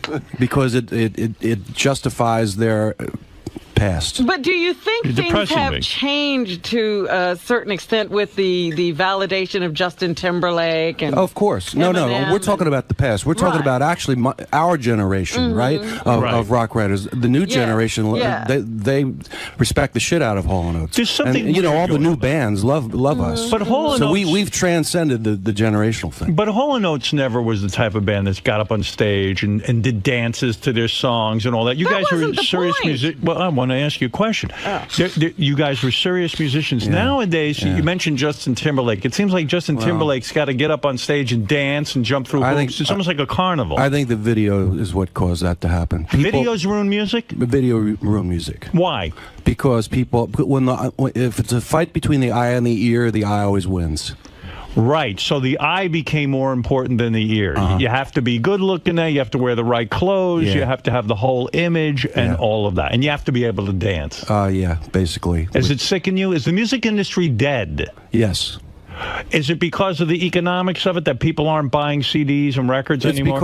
It's because the record companies shot themselves in the foot. It's because they ate themselves. Where did they go wrong? How could they have predicted that the technology would change and people wouldn't buy CDs? I don't think it was just the technology. They went wrong in so many ways. Well, how many? They backed the wrong horses in a lot of ways. They ruined their own music. They backed video. It was bean counters over art. You know, when John and I started out, you know, we were Atlantic Records. They gave us. They said, okay, go make a record. And by the way, here's a 𝗦𝗵cie to help you. That doesn't happen anymore. You know, it's like you do what we tell you to do, and if you don't do it, or if we get tired of you, then you're gone. There's no artistic freedom, is what you're saying. None. Really? Not in major labels. This is very depressing. It is, but you know, if you're in Blue Note Records or Rounder Records, or do what I did early on and form your own record company, then you have freedom. I was going to say, do you like this movement now where like bands like Radiohead are putting out their own albums? Well, I don't like what Radiohead did because they devalued their own music. But I like the idea. I mean, I'm doing this thing live from Daryl's house. I'm starting tomorrow, actually. Yeah, we should mention this now. Yeah. And it's one of the first, it was certainly the first of its kind of internet concerts. What is livefromdarylshouse.com? It's a monthly live concert. It's actually not live. I've already done the concert, but it's going to be debuted tomorrow at 8 o'clock, and then shown subsequently in part and in full anytime you want to download it. So when you say you live in this house by yourself now, you're telling me you haven't gotten laid in a couple of months? What do you think I don't have visitors? People come and visit you and they bang you and then you I'm not the hermit of the woods, you know. Right. I mean, where do you primarily meet women? Let's say a woman. Are you on Match.com? Match.com? Yeah. Well, like, how does a woman get to meet you? Does she go to your show? You know, like church, libraries. Well, the last woman you had sex with, where did you meet her? I mean, where did I meet women her? like to know. And what's your age range, by the way? What are you dating? How old's the broad you date? I'm flexible. Right. I'm flexible. Would you date a woman as old as 35? Fuck yeah. You would. You wouldn't course. go as old as 40, though. Are you kidding me? You've dated cougars? Cougars? Are you telling me you've dated older than 40? Get out of here. I am no ageist, man. What is the youngest you'll have sex with? Will you go below 18? Oh. No. You'll go to 18, though, right? You'll Absolutely. Yeah, sure. Why not? Oh, you don't have that problem, huh? No, I have no problem. So the last woman you met, let's say there are women in my audience listening right now who want to meet a guy like you, successful singer, I mean, good-looking dude. How does a woman go about it? Where did this woman meet you that you had sex with? Yeah, you know, it's hard actually to meet me because you're up in this tick-infested area. I live in small towns. I travel all the time. I'm nowhere really. I'm everywhere and nowhere. And then you know when I'm on the road, which is a lot, it's hard to get to me, and not by my design. Well, the last lady. Exactly. Where'd you meet this lady? The last one you visited? Probably backstage. Backstage. Yeah, somebody like a meet and greet or something like right. that. And you said, "Hey, you're attractive. How you doing, honey? What's happening? Let's go have a bite to eat." That's the short version. And then you just say, "I'm going to take you back to my tick-infested house, and let's go." There you sit. go. You can't, let the tick suck on your body, baby. That's right, man. Me and the ticks are going to get a hold of you. They need to do a meet and greet before the show. They need to buy a VIP package and do a meet and greet. Oh. So basically, it costs you $500 to meet me. I'm the biggest whore in the world, man. I mean, That's impressive. $500, man, no problem. Go ahead. It's available. Now, back in the day, were you one of the bands that got like caught up in drugs and all that kind of stuff? No, you didn't. You didn't do any pot. I got a weird nervous system. Pot, yeah, sure. I smoke a lot of pot. But I never really used, like, I didn't do a lot of cocaine or anything like that. So you didn't get caught up in that whole thing? No, not at all. And you basically lived a pretty straight lifestyle, and you were all about the music. Sounds interesting. Well, how do you I wouldn't call it a straight lifestyle. Well, let me ask you something. Talk about that. Straight. Didn't people for years think you guys were gay, like you were lovers? Yeah, well, you know. Yeah, because like a lot of people in the early 70s, we were doing the whole glam rock thing. You know, right, I mean, with did the anybody think eyeshadow Gene and all Simmons is gay? Jesus Christ. Who knows? Maybe he is. I don't know, man. But, you know, yeah, that went down. And then we had some fag from Rolling Stone that... Oh, jeez. How much more are we going to learn today? that decided he was going to out us because he made his bones outing Elton John. So he basically outed us when we weren't out. You know, you've never had sex. You weren't in. And I used that word, by the way, in a very respectful way. You and John never had sex together. You never participated. We had sex together, but not with each other. In the same room, you would have sex with women. Yeah, no problem. Did you ever share a woman? Maybe. I can't remember, to tell you the truth. That's a once. Yeah. Who had the bigger penis? I mean, I imagine, you know. Well, I haven't actually noticed. You notice when you're in the same room with a guy and he's got a boner and you're both doing the same girl. You absolutely notice. Well, we always say that John is German Shepherd balls with Chihuahua pants. Ah, interesting. I'm going to have to analyze that. You have video of you high-fiving Oates while you're double-teaming a chick? No, we didn't go that far. When a guy outs you, a journalist. Yeah. What do you do? Do you fight back, or you just say screw it? I mean, what do you do? Well, it's kind of hard to fight back. I mean, that's the whole problem with has been or was a problem with me and the media. You can't fight the media. You can't sue. They always have the last word. What are you going to say? You couldn't sue and say, "Hey, listen, you've disparaged me. You've said I'm gay. I'm a straight man." Yeah, that sounds malicious to me. Yeah, it's kind of a weird thing to sue for. I don't know. Yeah, it is, because you're almost thinking you're saying you don't like gay people. Yeah, almost. exactly. Right. It's I mean, it's actually what they did to us is an insult to gay people. Really. Right. That's the way I feel. That's right. I have one question, and every guy out there probably wants to know: how do you work through cheating on your wife? What? You know, you're back to that thing again. No. He cheated on the road, and then he'd go home to Sarah. So what? Sarah could handle it. No, how did she handle Because she's an extraordinary person. That's how. Did she give you license like you're single on the road? It was nothing as simple as license, but you know, people do this all the time, and not just with musicians and people on the road. You know, I think that there's a pact with people that are together a long time, and they allow for each other's personalities to bear fruit. Let me interpret. So did she ever sleep outside of the relationship? I never asked. Oh. What you do is, if you want to have a woman, a good woman like Sarah, and you want to cheat, you write Sarah Smile for her, then she shuts up. That's all. Actually, in the way it works. You know, it's so funny to see you dressed the way you are today and the way you look. I think it's a great look for you.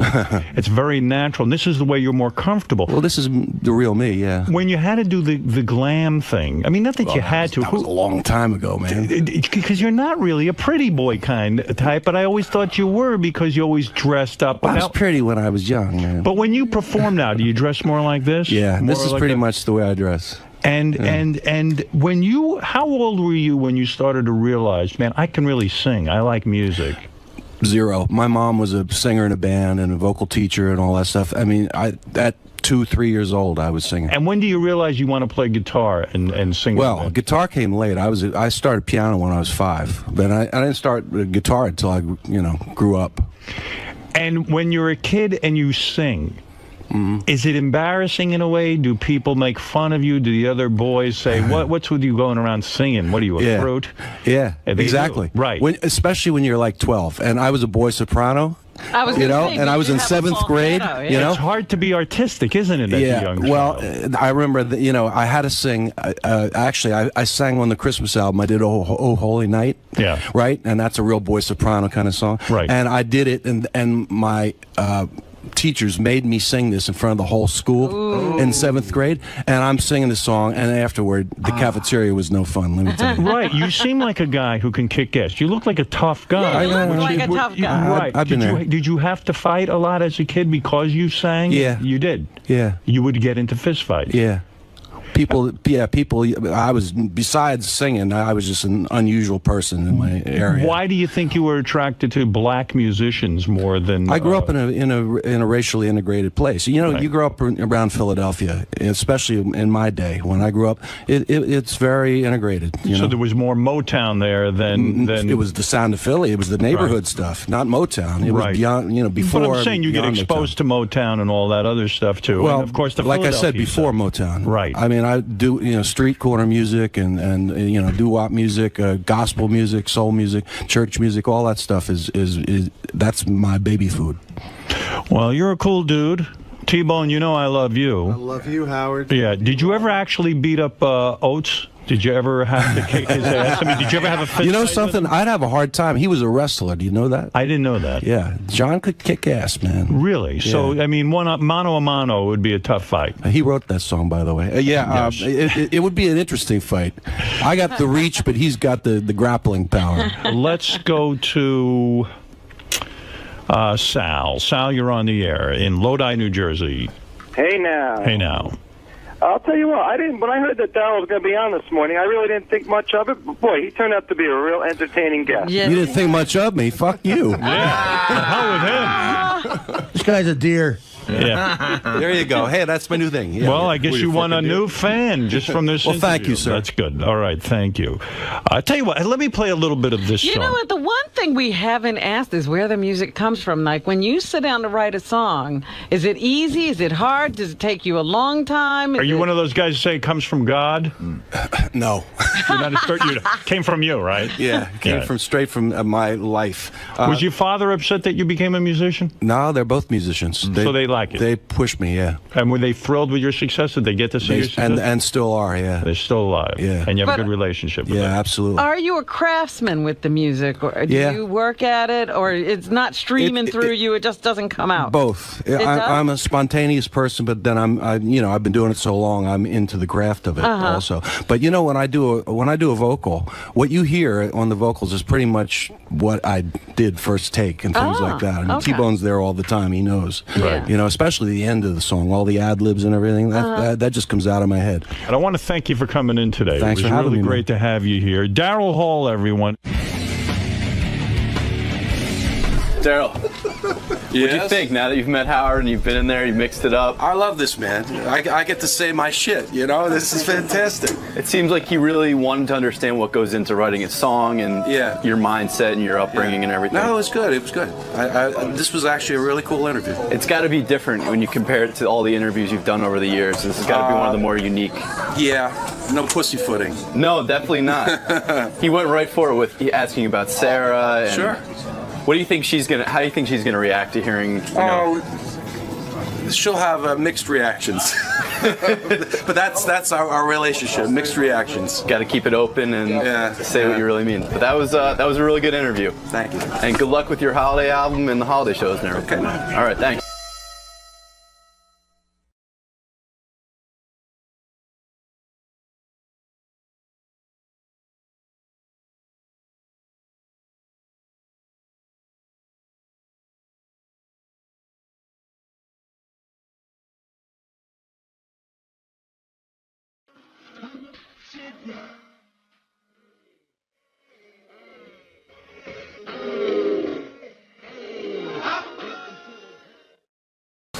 Comedian, I'm here to hang out and shoot the shit with Howard, the guy who gave me a career. So, hope you enjoy it.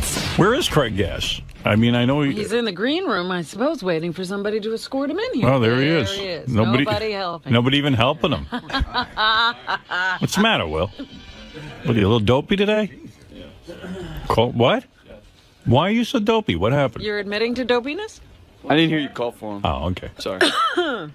How you doing, Craig? I'm doing great, man. How are you? Yeah. See, that's Craig's real voice. Very rarely will I have to do that. That's right. We're talking to Craig today. They always keep me out of my real voice, but it's great to be here, man. I forget all the impressions he does. That's why he's One of my favorites was Tracy Morgan. You guys finally had him in since the last time I was in. Did I tell you that guy is a fucking nut? Yeah. That guy's crazy. Do you do a good Tracy Morgan? Yeah, I've always... That's just why we had him in. From the stories of seeing What's with him... your beard, by the way? What is that? It's a very funny facial hair thing. Yeah, it is. I don't know what it is. Dude, it's not looking good. It looks rather satanic. It's like, it's a beard, but it's like... He's got the too dark black hair. And then the satanic beard. Yeah, I don't even know how to... The Anton Levy beard. You dye your hair black, right? Yeah. And now I the started getting beard- gray when I was 13. Yeah, and the beard is dyed black. A little bit, yeah. And it's just... little. Everything's way too black and evil looking. It's not a good look. Yeah, it's always good to come Do women say they like it? You know what? Actually, my girlfriend actually says she doesn't. You like have a it. She said- girlfriend? Yeah, I got You a settled girlfriend. on one girl? Yeah. A really nice girl, actually. This guy was How'd you banging. get a nice This girl? guy was, yeah. I don't know how nice she could be if you're getting her, but no, he for a while Craig would bang every chick associated with our show if he could get his hands on her. You even had that one-legged girl, the Miss Amputee, right? One-arm girl. Oh, she has no arm. One arm, right? Yeah, it was funny because the day that she was on talking about the relationship, I got a call from, I got a text message from Iris John. Then I saw my phone ringing from Bob Levy. I was in Detroit or Minneapolis, and I knew something was wrong. I knew something was wrong. It's 7 o'clock in the morning. Bob Levy's calling And me. everybody's texting and calling. Yeah, and the message from Bob Levy is like, "Hey, it's Bob Levy. There's a one-armed girl throwing you under the bus. Is that possible? How does a one-armed girl throw anyone under the bus?" She picked you up and threw you under the bus. Yeah, and I kind of remember, like, she was on and she was saying Craig was an asshole. Right. I don't even remember. Oh, yeah, she said that Craig would sit there listening to the radio, waiting for himself to be mentioned, and he would shush. He would shush her every time she tried to say, "Shh, shh."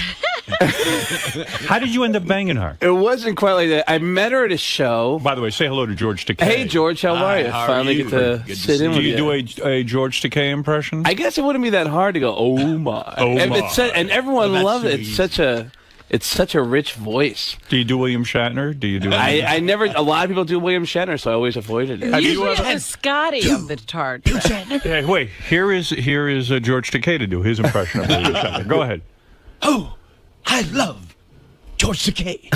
What is that? What is it? Who is that? All you have to do. Are you familiar with Craig Gass's work, George? No, I'm afraid I. Would you like to hear him do Sam Kinison, which I think is his best? I would love do you remember Sam Kinison and what he sounded like? Yes. You do? All right. Then close your eyes, George, and see if you can imagine him here in the room. I do the voice of Sam Kinison, and it's a voice a lot of people remember. Back in the day on this show, you go, wait a second. I thought this guy was dead! Oh! It's like he's here, isn't it? I had to peek. You had to look. Make sure. You thought he was Yeah, really we here. didn't sneak Sam in. That's impressive, isn't it? It is very impressive. What else? Who else do you do? That's it. No, you do. Tracy Morgan, who I love. Tracy Morgan, he's crazy. I'm a Jedi. I am a Jedi. I'm from Dagobah. I'm personal friends with Obi-Wan Kenobi. Yes. That's crazy. Yeah, that is good. Al Pacino, I prank phone called Al Pacino this week. Why? I did my first televised roast. We roasted Gene Simmons out in L.A. Phenomenal roast. It was. Well, you do Gene Simmons of Kiss. Are you familiar with his voice? Yes, George? I am. You are. All right. Here, close your eyes again and listen All right. to Gene Simmons. Now, when you hear this voice of Gene Simmons from Kiss, and you tell me I'm going to be roasted, well, as you can imagine, I really flipped my wig, if you know what I'm saying. All right. So what George is saying by that embarrassing laugh is he liked your Sam Kinison. Is that right? I did. Someone associated with Gene. You're embarrassed by my laugh, are you? No, not at all. Well, Like your that's laugh. what you said. No, I was saying I could tell that you weren't as comfortable with that impression. It's a laugh of No, wait, recognition. win him back. Do your Al Pacino. Wait. This is the Al Pacino. You know what? I got to tell you the story. We made a prank phone call. Someone knew Al Pacino, called him up and said, Al, there's somebody here who wants to talk to you. Says he's a friend of yours. And I go, hi, Al. Al Pacino with an H. I am your long-lost brother. I've been roaming the streets looking for you. And I need you to pick up the phone and call your fucking brother! Bravo.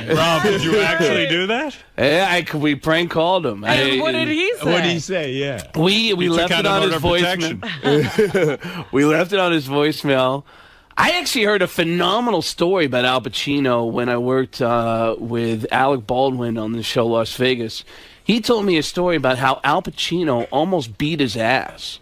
And that apparently Alec Baldwin was in a play about Al Pacino's life that opened on September 11th. Right. They only did one performance of the show. And Alec starts hearing through the grapevine that Al Pacino is pissed at you because this play was written by a close friend of Al's, and he revealed a bunch of personal stuff that Pacino didn't want people to know about. So Alec Baldwin says, I'm hearing through the grapevine that Pacino wants to kick my ass. And he says, so one day, I'm in my apartment building. The elevator door opens to my elevator in my apartment building. And who's in the elevator but Al Pacino, Beverly D'Angelo, and a real estate broker? They're looking for an apartment in my building. And he said as soon as the elevator door opened up, the Pacino looked and went, oh, fuck. Here we go. Here we go. Beverly D'Angelo, completely clueless, gets off the elevator and goes, Alec! Oh my God, it's Alec! We were just talking about you. We're saying you're so political. You should run for office or something. So were we saying that, Al? Were we saying that? And he said the whole time Pacino's looking, going, who, him? Yeah, this guy. You do anything you want, don't you, Alec? You do anything you fucking want. And Beverly D'Angelo and the real estate broker walk down the hall, and Pacino eyeballs him as he walks by, and Alec goes, Al, can I talk to you for a second? And he says, what, you got something you want to say to me? What do you got to say to me, Alec? And he goes, listen, I know you know about the play. And he goes, play? You were in a play. Tell me about this fucking play. I'm dying to hear about it. And he said, listen, I know you know about the play, and I just want to tell you 3 things. Number 1, I only agreed to do the show for 2 weeks. Secondly, I wasn't going to do it in your backyard. I only agreed to do it in New York City. And thirdly, and this is the truth, I've never had more fun in my life than I did playing you. And that's the truth. And he said, Pacino looked at him and said, Alec, how in the fuck can you have fun being me? I implore you, show me the way, because I'm fucking miserable. I'm miserable. Is that not the greatest story? I love that story. Well said. That is great. Wonderful. Yeah. Bravo. Now, George, you have to be impressed with the rapid fire going Voice back changing. He did Beverly D'Angelo, Alec Baldwin, and Al Pacino. You have I don't to be. know why he didn't do the real estate agent. She sounds like this. The roast. Did you have sex with Jessica Hahn? No, never had sex with Jessica Hahn. Jessica, why are you claiming you had sex with Craig? Greg, don't you want to tell him when you were doing, remember you were doing Sam Kinison, and you don't want to tell him about that night? Well, there was one time when I bent her over and I said, I'm going to fuck you, then I'm going to shit on the floor. Oh! Why did you have sex with Sam Kinison, or Craig is Sam Kinison? That would at least bring back I old think time. she's saying that's what she Well, did. we were just like, remember, we were just at the Comedy Store after hours, and we were having drinks, and we just got into it. Remember? Craig, you got into it with Jessica Hahn? I wish I had. Wow. I've never even met her. Jessica, why are you... God, you should have played along, you idiot. You're doing the Howard Stern show. When you had sex with Jessica, you did not like the fact that she revealed that you shit the bed and lost control of your bowels. I think it was the falling asleep inside of her. Yeah, I think that it's always nice. You always want to be praised. You always want people to go, man, he's the best lover I ever had. The last thing you want to do is turn on your radio and go, God, he shit the bed! He was sleeping. He was a great lover. Wait, Tracy Morgan. Jessica, thank you. Tracy Morgan's on the phone. He's upset. He does not like the way you do his voice. Tracy, go ahead. Hey. Hey. Yes, you're an asshole. You think Craig is an asshole? Yeah. Why? Bitch. Bitch. Oh. Because Don't you let don't. me make a phone call to Marcy Projects, motherfucker. Yeah, that's true. Man. Tracy, go ahead and say what you have to say to Craig. Sign me a check, motherfucker. I'll walk away. Yeah, I'm all about assholes and toes. So you want to be paid, in other words. Fucked up I am in the head. Yeah, you are a little bit fucked up today. What's going on? Grew up right across the street from Jay-Z. I know, yeah. He grew up across the street from Jay-Z. That's right, in the hood. That's crazy. All right. Listen, so the Miss Amputee thing. Oh, yeah. Getting back to that. The Craig Miss Gass, by the way, for more info, go to myspace.com/Craig Gass. Oh, and there's a picture that I put on there. Have you banging Miss Amputee? No, from the roast. Steve-O showed up to be a part of the roast.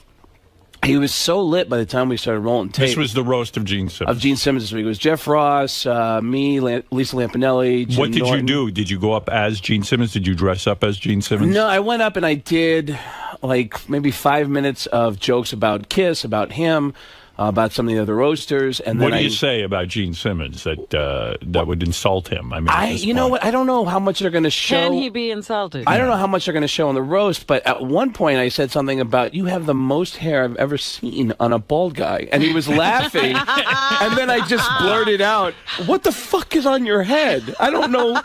I said something about Gene claims. Gene what? Gene claims to have slept with almost 4,280 women and never wrote a song about it because nothing rhymes with gonorrhea. Lisa Lampanelli killed. Jeff Ross told a true story. About how he said, I was your #1 fan. I worship Kiss. I bought all the albums. I dressed up like you every year for Halloween. I idolized you. And then I met you.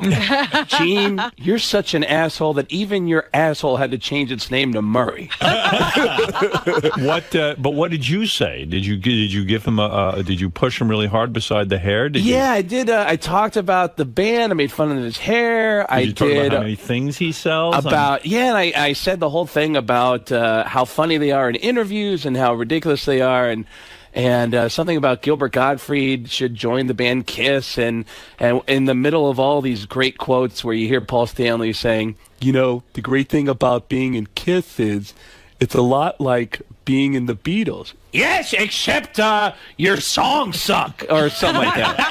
And when did you start doing Gilbert? I didn't even know. It was just from the stories. That's funny. There was actually a roast story that I asked you if I could tell on the air when you were back at K-Rock, and you looked at me and you said, are you out of your fucking mind? I thought I could edit this story. What was the roast story? The roast story is my first roast I ever did at the Friars Club. We roasted Richard Belzer. And Gilbert Gottfried was invited to be at the roast, but to sit on the dais. He Right, wasn't supposed not to get up and speak. Not to roast. And when he got there, they said, thanks for coming down. By the way, we're going to put you on after Christopher Walken. And he had no material, which for a roast... What does Christopher Walken sound like at a roast? He says, I'll tell you, I see George Takei here.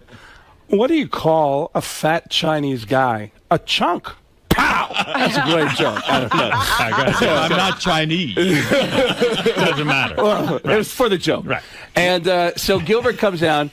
He gets tricked into doing the roast. He's got no material plan. So there's two other guys, Jim Norton and Rich Voss, are trying to give him material. And I said, Gilbert, why don't you just go on stage and just be irrelevant? That'd be hilarious coming from you. You mean irreverent? Yeah, Not irrelevant. Don't make any sense of it. And he said, I think you're right. And he goes out on stage, and you can hear him walking to the microphone. You can hear him apologizing to Richard Belzer on the microphone. He said, I'm sorry. I'll do the best I can. So, just insert the name Richard Belzer wherever you'd like. And he just did 5 minutes of child rape jokes. Nobody was laughing. There's audible gas. What is a child rape joke? Well, Like, he's like, how do you get a pedophile to, Do it in the Gilbert voice.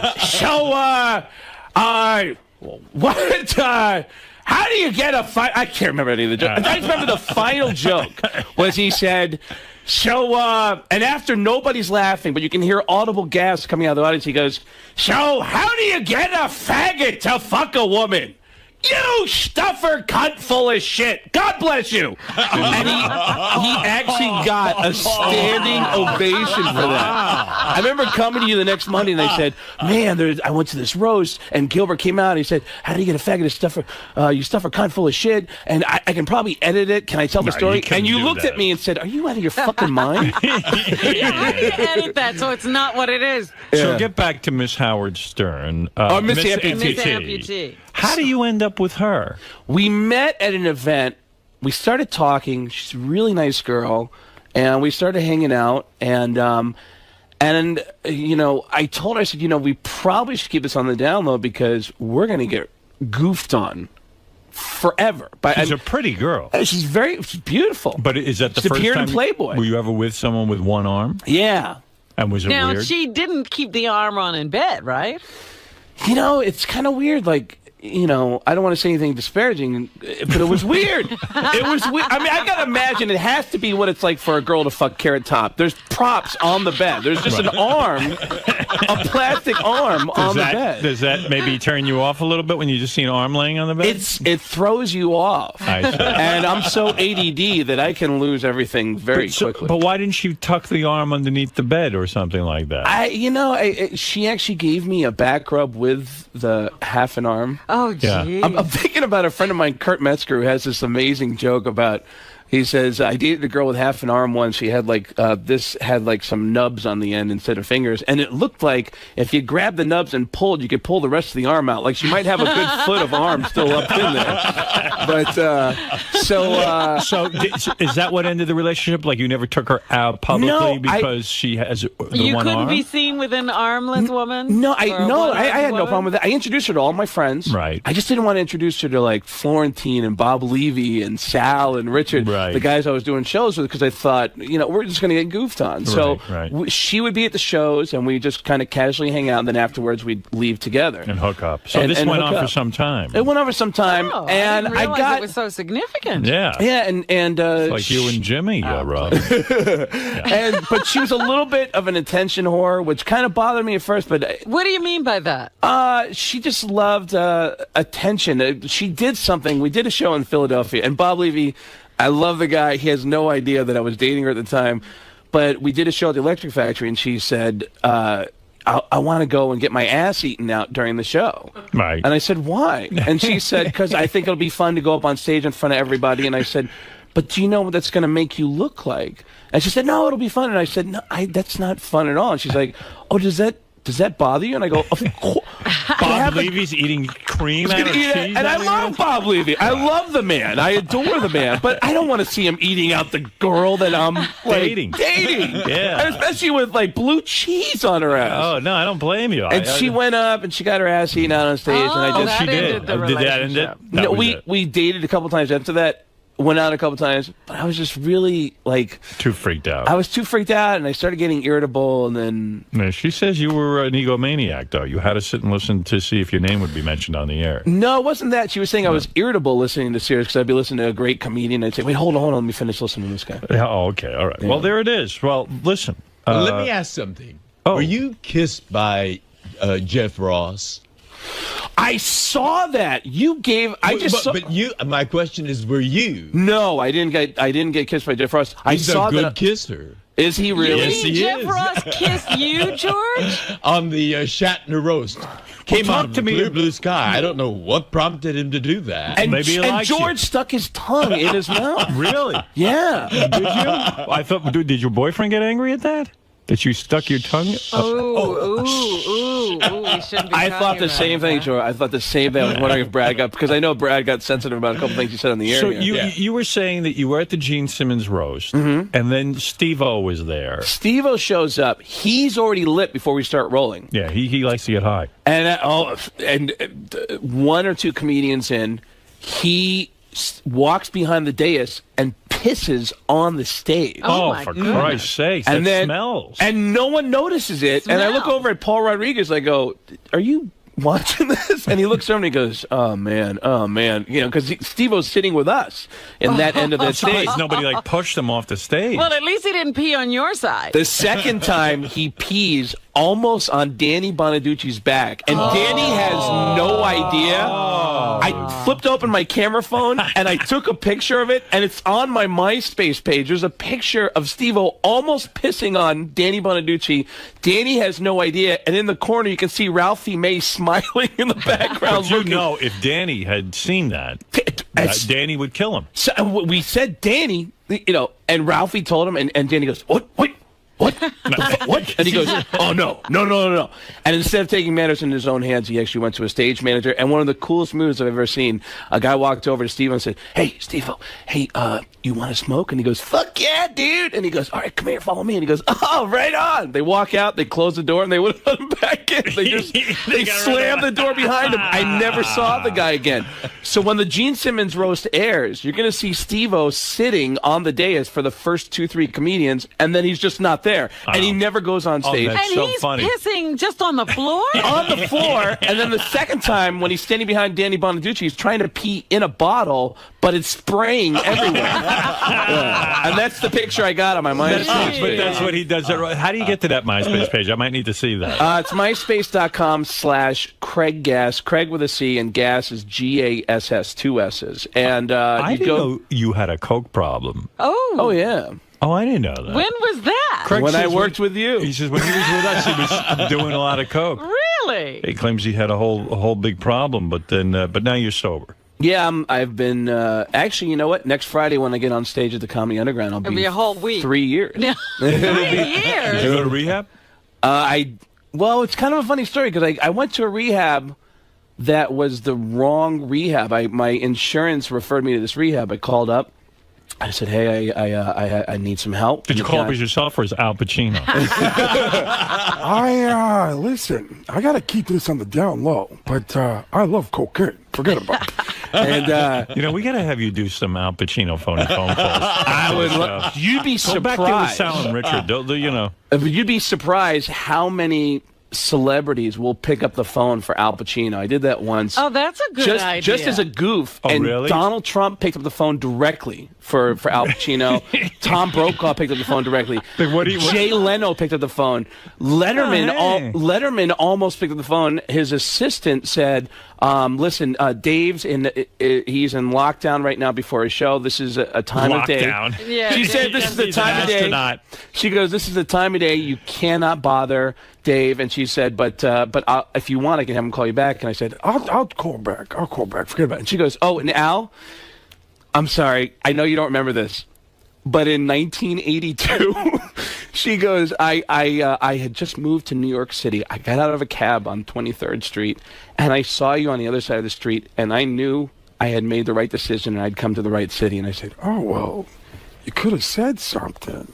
Me and you could have been an item by now. You and I might be fucking. Who knows? And she hung up the phone thing and she talked to Al Pacino. Wow. So what happened when you called Donald Trump? You talked to him for a while? He picked up the phone and I said, we got, who was the guy from Fox News? There was a guy who had an exclusive with the Runaway Bride. Yeah. And I said, is it Anderson Cooper? Is that the guy's name? That's CNN. CNN. I maybe it was Shepard Smith or you called one of the anchormen? I called him up and I said, I'm fascinated about this Runaway Bride. Do you mind if I talk to you about it? And this guy, his assistant gave me his cell phone number and said he's on a boat somewhere, but we'll give you his cell phone number. And he picks up the phone and he said, and he was a little reluctant at first when he picked up, and then after a couple minutes he said, you know what, Al, I gotta be honest with you. I thought this was going to be a joke, but man, I am such a fan of yours. I love all of your work, and I'm just curious, why would you be calling me about the Runaway Bride? And I said, because she seems nutty. She seems like one of those ditzy whores that I'll fuck. So, can I get her number? And then he realized it was a goof, and we asked for his permission to run the call, and he said, yeah, oh my God, you got me, and go ahead. And he was a great sport. Well, that was about nice that he did that. Yeah, but the rehab story was, I called this rehab, and I said, I have a problem, and I'm answering this guy's questions really honestly, brutally honest. And the guy at the end of the intake questions goes, all right, well, I guess we're all set. And I do have one question, Craig. You're a homosexual, right? And I said, well, what? And he said, you know this is a rehab for homosexuals. And I said, no. And he goes, your insurance didn't tell you that? And I go, no, they didn't. And he said, well, we're not gay and lesbian exclusive, but we're gay and lesbian friendly. So are you a homosexual? And I said, no. And he said, do you have a problem with homosexuals? And I said, no. And he said, all right, we'll see you on Monday. And I checked into gay rehab for a couple months. Did any guys hit on you? Couple months? Really? Yeah, it was outpatient for a couple months. It was great. It was the perfect place. I mean, I was... There's a gay rehab? He's no longer gay or on cocaine. Or on cocaine, yeah. Wow. The toughest person Did you get at hit the... on? No, I didn't get hit on. But everyone's incredibly sensitive. It was a perfect place to be. That's good. The toughest person in the rehab was this lumberjack chick from Oregon. That was. Yeah, but probably everyone assumed you're gay. I mean, that's you know, it's kind of funny because they would get in these discussions about going to straight meetings. You had to go to AA or CA meetings on your own. And everyone would complain about, I hate going to straight meetings because all the guys want to talk about is pussy, pussy, pussy. I get so much pussy. And I was right there with them like, I know, I hate that too. I'm here to get help. I don't want to hear about pussy. By the way, here's the picture from Craig's MySpace. Oh, where? Oh, you got it? This is Danny Bonaducci almost getting peed on by Steve. That's so weird. Poor Danny must have been sitting there like smelling pee, you know? Yeah. That's a great picture. Yeah, the fact Danny. that you took out your cell phone and had the wherewithal to do that. I couldn't believe it was such a great photo op. Well, I could see his piss was spraying all over the back of Danny's seat. Yeah. And who is that laughing there in the corner? That's Ralphie May in the corner. Oh, it's such a great moment. That's definitely worth going on your computer and taking a look at. Unfortunately, that won't be on the roast. It's only on well, who knows? Craig's MySpace page. You know, the funny thing about getting out of rehab is the day I got out of rehab, I got out on April 13th. I took a train cross country and moved in with Mitch Hedberg on April 16th. Do you mean the guy who died from heroin use? Well, I never saw any kind of hard drugs around him, but I fell off the wagon that night. Right out of rehab. You left rehab and went to Mitch Hedberg's house? I moved in with Mitch Hedberg down the Village. But I on mean, April he's 16th. a guy with a problem. You don't go there. You know what? I never saw him. He's not going to talk you out of anything. I would. The thing that was crazy Mitch, I'm about having a problem. I feel like doing coke, and you'd be like, well, go ahead. Well, come on. What are we waiting for? You know what's funny? There was one day that was kind of weird. Didn't Mitch die from drugs? Yes. Yeah. He came up to me one day. I came home and he goes, "Hey man, I'm really sorry. I saw some magazines in your bag and I'm sorry. And he kept apologizing. I go, "No, I don't. If you're reading my magazines, that's fine. I don't care." And I looked and there was the magazines and there was a rehab book in the middle of it, and so he was apologizing because I didn't tell him I'd gotten to rehab. So I see. It was this awkward moment when he realized he had found out something personal about me, and yeah. Well, that's a shame. Yeah. So you don't drink, you don't do anything. I haven't. Craig always ends up on somebody's couch. Like, remember he was living on Eddie Van Halen's couch? Right. Did you go to see the Van Halen concerts? I haven't yet. I called him a couple weeks ago. I haven't talked to him in a long time, and I said, I go, Eddie, what's going on? He goes, hey, who's this? And I go, it's Craig Gass. And he goes, hey, man, what's going on? And I go, nothing. What are you doing? He goes, I'm taking a shit. I'm sitting on the toilet. You want me to call you later? And he goes, hi, can I call you tomorrow? And I go, when's your next day off? I'll just call you next day off. And I never called him back again. I just feel awkward calling famous people. Do you have famous people on your phone that you just like? But you should just call him as Al Pacino. And then you'll be all right. That seems to be the answer. Well, Craig, it is great seeing you. It's great seeing you, too. You are great. Sorry you had a problem. Yeah, we didn't know. I'm better now. Yeah, you are. You're fantastic. You're a fan now, George. Oh, huh? yeah. I am indeed. Who Very wants to impressive. fuck? You must like Star Trek, Al Pacino, right? Oh, yeah. Huge fan of the funny years. I love the funny years. Mr. Spock had the funny years, right? What a cocksucker that Captain Kirk must have been to work with. Yeah. George will tell you, Al, that you as an actor know how difficult it is to be with a scene stealer. You know what I'm saying? As in art, you must share that screen. Share Call stage. Bill as Al Pacino. He needs that lesson. He does. We need to doesn't. school him on how Al, to. you would tell him to share the screen and not be a hog. Not being a hog and not being such a. I'll tell you, Captain Kirk, that guy, William Shatner, plays. He's typecast. Every show I see him, and he always plays the worst actor I've ever fucking seen. You are considered. Let him hear that. It went pretty well in there. You had some really good stories, good impressions. Now, Yeah. The one thing, when you first went in, Howard wasn't too thrilled about your appearance. Yeah, well, here's the thing is that it can go either way. You never know when you walk in what kind of a mood he's going to be in. And you end up just being scared. Scared and prepared for anything to happen. Because you never know. You want to prepare for the absolute worst and to have an out. And then have stuff if it's going well. And luckily... And how life in general. You're just going to come in and hang out with the guys? Just hang out. It's my favorite place to hang out. I got some presents to bring. You come bearing gifts? Yes. For the holiday season? Yeah, what good tidings we bring and all that stuff. All right, Martina. Good luck in there. Thanks. Martina Navratilova, I do know this because I was pretty much a big tennis fan when Martina was playing in her prime. She has 167 career titles. 9 Wimbledon titles. She holds the all-time record for men and women. She has the longest winning streak in tennis history with 74 matches in a row. It's pretty amazing. I would have to say... The oldest person to ever represent anybody in the Olympics. I would have to say I think she was the greatest female tennis player of all time. True? I think you're right. Yeah, who had a better they record? sometimes talk about Margaret Court, and, I didn't see her play. But Martina, by far, outpaced anybody that we've seen in our lifetime. There was one point she was so dominant that they said that she should start playing men. I know. She got that rap. Like, the girls just couldn't beat her. Yeah, not to sound sexist, but she's probably not even in the top 500 best players ever. What do you mean, of men?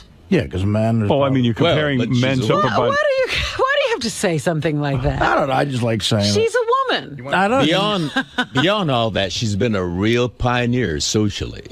Well, hey, let me tell you something. Pioneer schmioneer. This is a woman that could seduce almost any straight woman and turn her gay. Is that right? Yeah. You know that for a fact? Yeah, and Martina will tell you. Really? I think she will, yes. If you're a lipstick lesbian, she's got to be your ultimate... Let's get her in here already. Don't make me Why a wait. lipstick lesbian? Unless she's in the bathroom. Get her in here already. Martina seems like she's She probably... likes a feminine girl? Yeah, and she's world famous, athlete. She can't be just seen with anybody? Is that what you're saying? Exactly. Let me handle this, but I think you'll see that I'm truthful when I say this. What? That she could do that? She could do it and has done it. Well, as a guy who's a sports fan, it is a big deal to meet someone like her. Absolutely. She's probably out there turning 𝗫𝗄𝗏 right now. That's right. Hi, Martina. Great honor to have you with us again. Because I didn't my ID. Oh, they wouldn't let you up. got stopped They at the said, door? "What's in downstairs?" I have to send an Did you escort. tell them? Waited. Carded. Did you And tell they them that you were the great Martina Navratilova and you shouldn't have to wait? The girl said, "What's your name?" I said, "Martina Navratilova." So I waited for, and she said, "What's your name again?" Oh, dear. That's the worst. You better get back out there on the court. Yeah, you better start practicing. I know. Well, let me introduce you to George Takei, of course. Hello, how are you? George used to be on Star Trek. I don't know if you know that.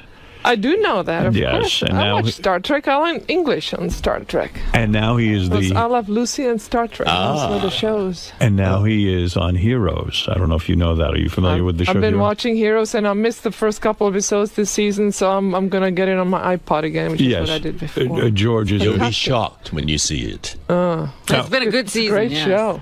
Tennis-wise, I just reminded everyone that you are the greatest female tennis player of all time. And I'm not saying it as a stroke because you come in here and Steffi Graf doesn't. I'm saying I'm Steffi saying doesn't it, know what she's missing. well, I'm saying it because it's true. I mean, no one held more titles than you. No one has the amount of Grand Slams that you had. And I don't know. Do you know what a Grand Slam is, George? No, I don't. I'm not a It's not a Saturday night. There I are have a Grand bar. Slam. Hold it, Howard. There are Grand Slam tournaments, but the Grand Slam is winning all Wimbledon, four, right, all in that, one year. all that Well, stuff. Steffi did that also. We're sort of, head to head. We're pretty close, but Well, you're better Steffi than says her. I'm the greatest, so who am I to argue? Yeah, George thought it was 4 guys banging you. George points out that you socially have done more for gay rights too, because you were never closeted, you were always out front, you even put your money where your mouth is, you dare we say lost maybe $12 million in endorsement deals because you were out. And that's great. And I said to Robin, your greatest accomplishment, off court now, off court, Here you go. was that you could turn any woman, a straight woman, gay. And I want to get into that a You little used bit. to give toasters for that, but I don't have one. Never got anything. Now, I know you've been with the same woman 7 years and all of that. Yeah. But I'm talking about pre this woman. I'm talking about your lifespan as a gay woman. Yeah.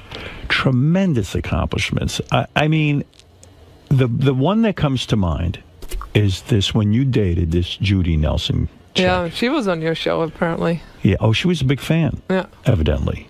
I don't even remember when she came on. But I vaguely remember it because she was with Rita Mae Brown when she came and did our show.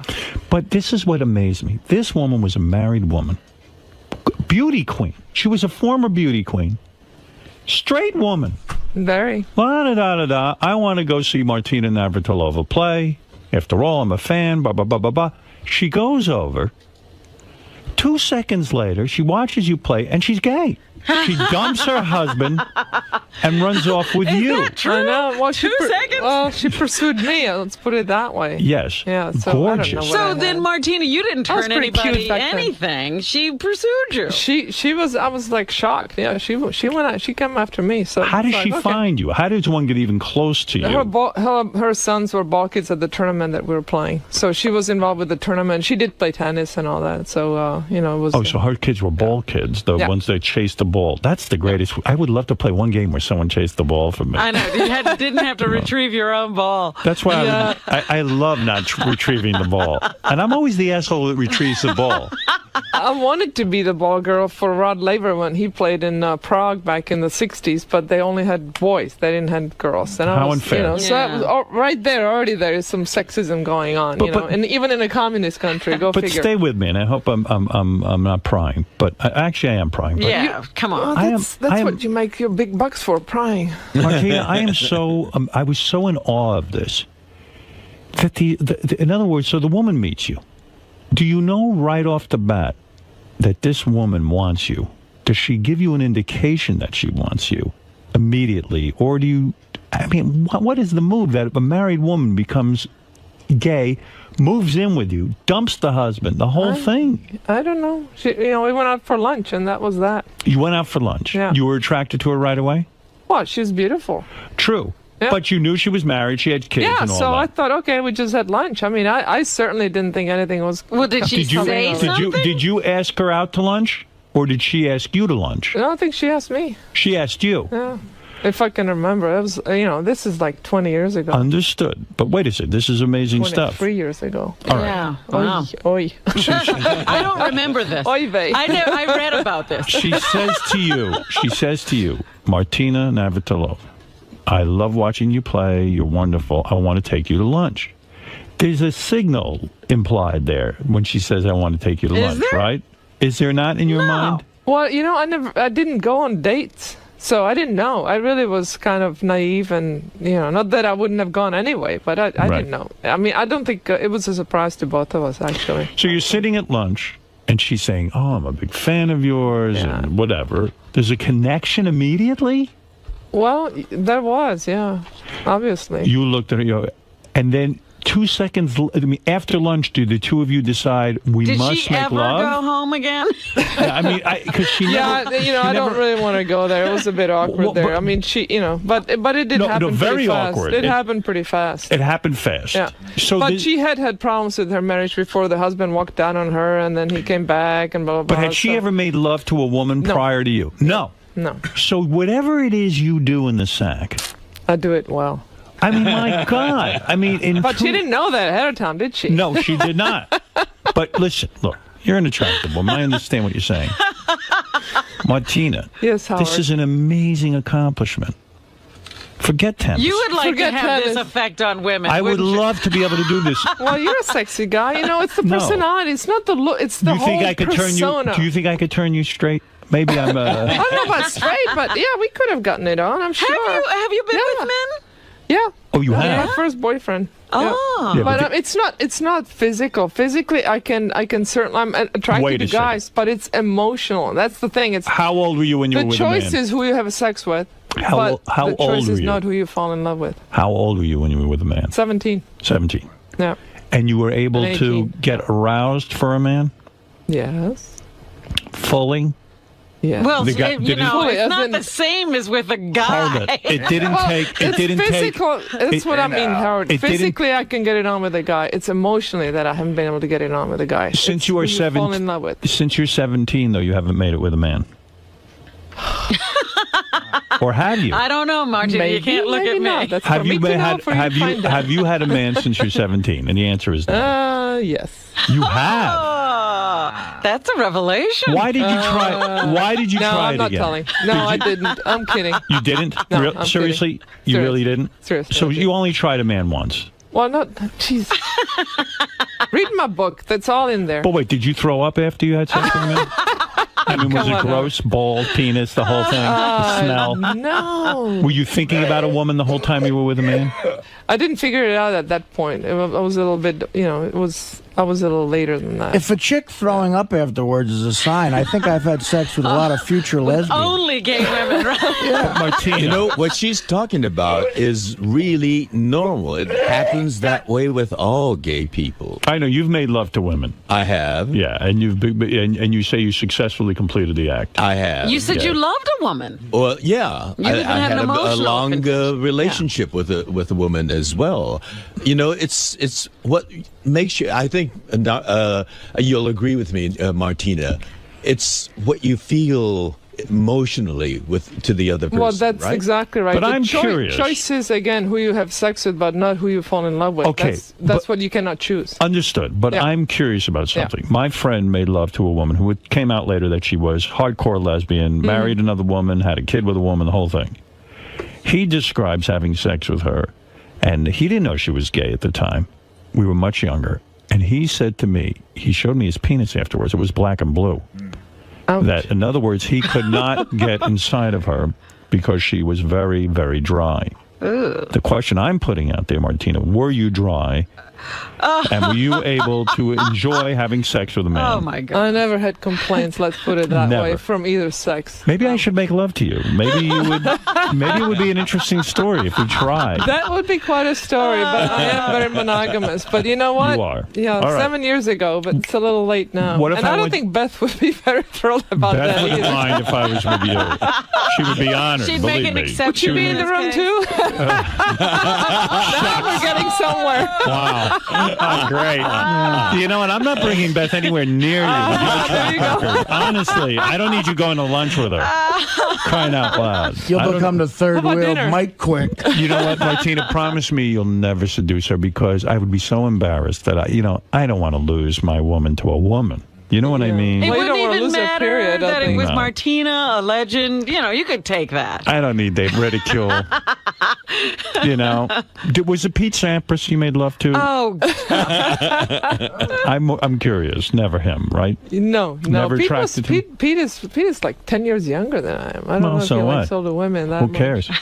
All right, get back to this with me for a Yeah, second. all right. All right, With you. please stay Okay. with me. I'm with you. And by the way, Martina Navratilova, I don't know if you know this, is the AARP's new health and fitness ambassador. That's the retired that folks.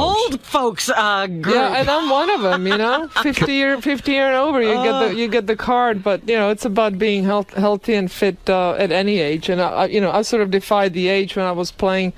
Winning at 50 and playing against 20-year-olds. So, people when they're 70 years old, they can be doing things that 40-year-olds are doing. That's Let me all tell you it's about that AARP. They sent me Yeah, that. they could stop sending me those little cards. They sent me that card. I was so pissed. I was too. Yeah, you're a member. I mean, you're know. eligible to be a member. Let's put it that way. Right. But if you need more information, you can go to aarpfitness.com, and Martina's heavily involved with them, and she's a health and fitness ambassador, and who better than her? I have to tell you, her book is an amazing guide to regaining your health and changing your diet and having the incentive, the mental incentive. Artie, I was going to recommend your book to. He's listening. What can you do for Artie, Martina, if you're a health ambassador? I mean, look at the guy. He needs some help. He's I would desperate. make him play basketball every day. You like to play ball, right? I do like playing basketball, You just have to Make get it you on fun. the court. Make it fun. That's what I don't like to be on the treadmill. I want to play a game. I want But to at make this it fun. point, I used to play in a regular game, but I got so obese. Well, I just wasn't a good teammate, you know, and the other guys would get annoyed. So, I mean, you'd have to pay the other guys to pretend they're interested in the game. I have a deadly outside shot. Deadly. Artie, what about you playing basketball every day for an hour? Well, I tried. I gotta ease up into. I gotta drop about 25, 30 pounds before I'm able to do that. Now, Artie, you can't wait. No, You've just got to start play. doing something now. You got to break the cycle. He's even sweating now, Martina. He's gotten very Sitting heavy. up is making him sweat. Well, tell the colored kids by my house to let me in the game. They don't like you. They're all like, I mean, you You're know. slowing them down. By the way, Artie, describe to Martina what you ate this morning. He had buttered bagel, Hawaiian punch, And a caramel macchiato. and a caramel macchiato. Yeah, no, there's a combo. That's Can a you combo imagine? meal that I would not put Is there together. anything wrong with what he's eating? And chocolate chip cookies. A bag of chocolate chip cookies, but the good thing is it's a day where we had Richard in here naked, so I can't eat anymore. Martina, what's a good healthy Were they breakfast? organic? That's what I want to know. What's a good healthy breakfast for a guy like Artie? Guy's obese, he's getting a little too heavy. And for him not to feel deprived, Right. because he does. He feels terribly deprived if he can't have these yummy foods. Well, should I read to Martina my problems in descending order? Oh, yeah. Yes, Now, this is from a new article in Playboy magazine. They did a big write-up on Artie, a big article. Yeah. And the guy lists the top 5 problems with Artie. Now, listen to this before you make your diagnosis. Go ahead. Lange's got problems, big ones.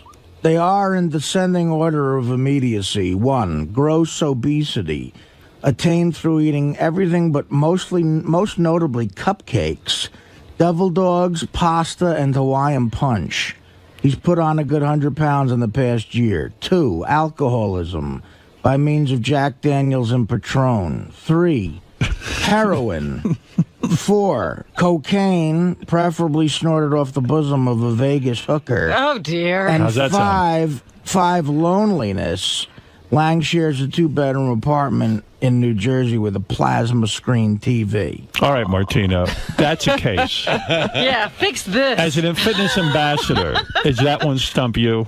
It probably does. It's kind of hard to get started, but that's the thing. It's people don't know where to get started. So I would get him a dog and just make him walk around the block. Oh, a dog. He can't do that. He hates dogs. He hates dogs. That's not good. I hate dogs. What Dogs do and you children. like? What do you like to do? I'd say, well, you touched Basketball. on something with basketball. I used to play in a softball league, but I was able to gain weight somehow playing softball.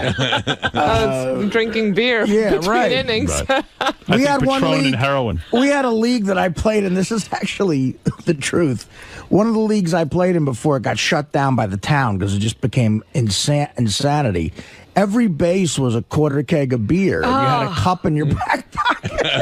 If you got a base, you filled he's a up. tough case. He's a tough case. But I've had other gotta break- doctors have suggested, and do you think there's anything to this of just killing myself? No. No, absolutely not. Come on, stop that. That's not funny. Martina doesn't like those kind of jokes. Well, it's my You're own depressing expense. us all. That's right. Not funny. You're bringing Martina down, and she's an upbeat person. All right, you got to get back to this to me. Explain to me. So you and a married woman go to lunch. Yeah. She hangs out with you. Girl talk. Does the talk get romantic right away? No, not at all. Not at all. No, but she kept looking at me. You know, Staring. it's that eyeball Right. connection. I'm like, what is, I'm just like, And you're what's probably like, going on here? this is I thought you were confusing. married. Yeah, I was. Right. And then where do you go? Do you go back to your place? right away, or do you start calling? I mean, is there a long courtship, or is it almost immediate that the two of you have to have each other? Well, it was no, it wasn't that immediate, but it happened within a few weeks. All of it, you sort of hang out again, and then it progresses. Were you afraid the husband would come after you? No. You weren't? No. See, girls can get away with that. Yeah, but you know what? I always wondered, because you came, that was a very public relationship. And it was so controversial, because she was getting out of a marriage. Not proud of that. Yeah, not proud of that. That but, was tough, because it came onto the court. Yeah, I mean, I wasn't proud of that, how it happened, because you really need to get out of a relationship before you start another one. But I was like proud that happens. of it. I mean, it happened it certainly so made fast. the game interesting. I was proud of it. I got to tell you something. That blew me away. That was a good relationship while it lasted. 3 years. No, 7. 7 years with her? Yeah. She was hot. Yes, she still is, probably, though I haven't seen her for about 15 But what years. drove me crazy is she hit you up for dough. Yeah, well, that seems to be the case a lot of times. It's whoever leaves the relationship needs to pay for the fact that they're getting out, and it's like, was it that bad being with me? But were you angry about that?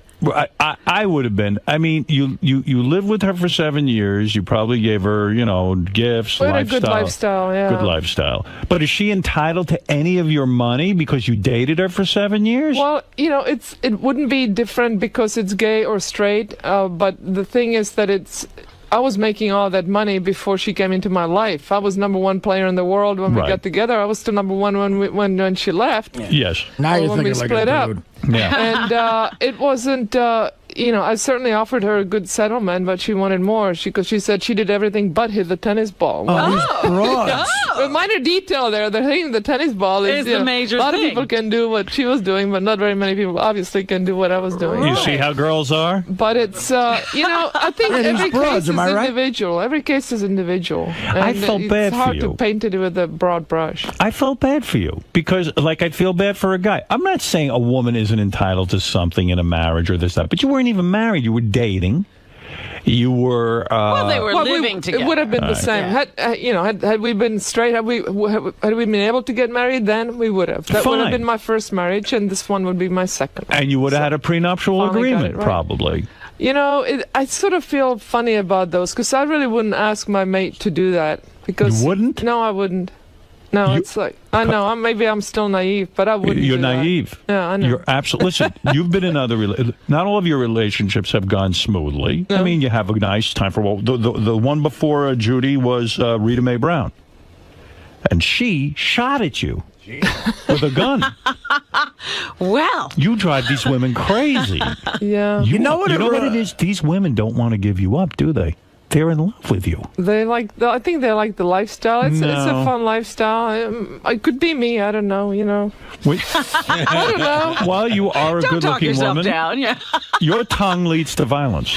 I don't know what and it's you not do. even pierced either. You know what it reminds me of is Michael Jordan's wife now just broke the record. But wait a second. Got 168 million, and that's a record, and people say she deserved it. And much like you, Martina, he's an athlete.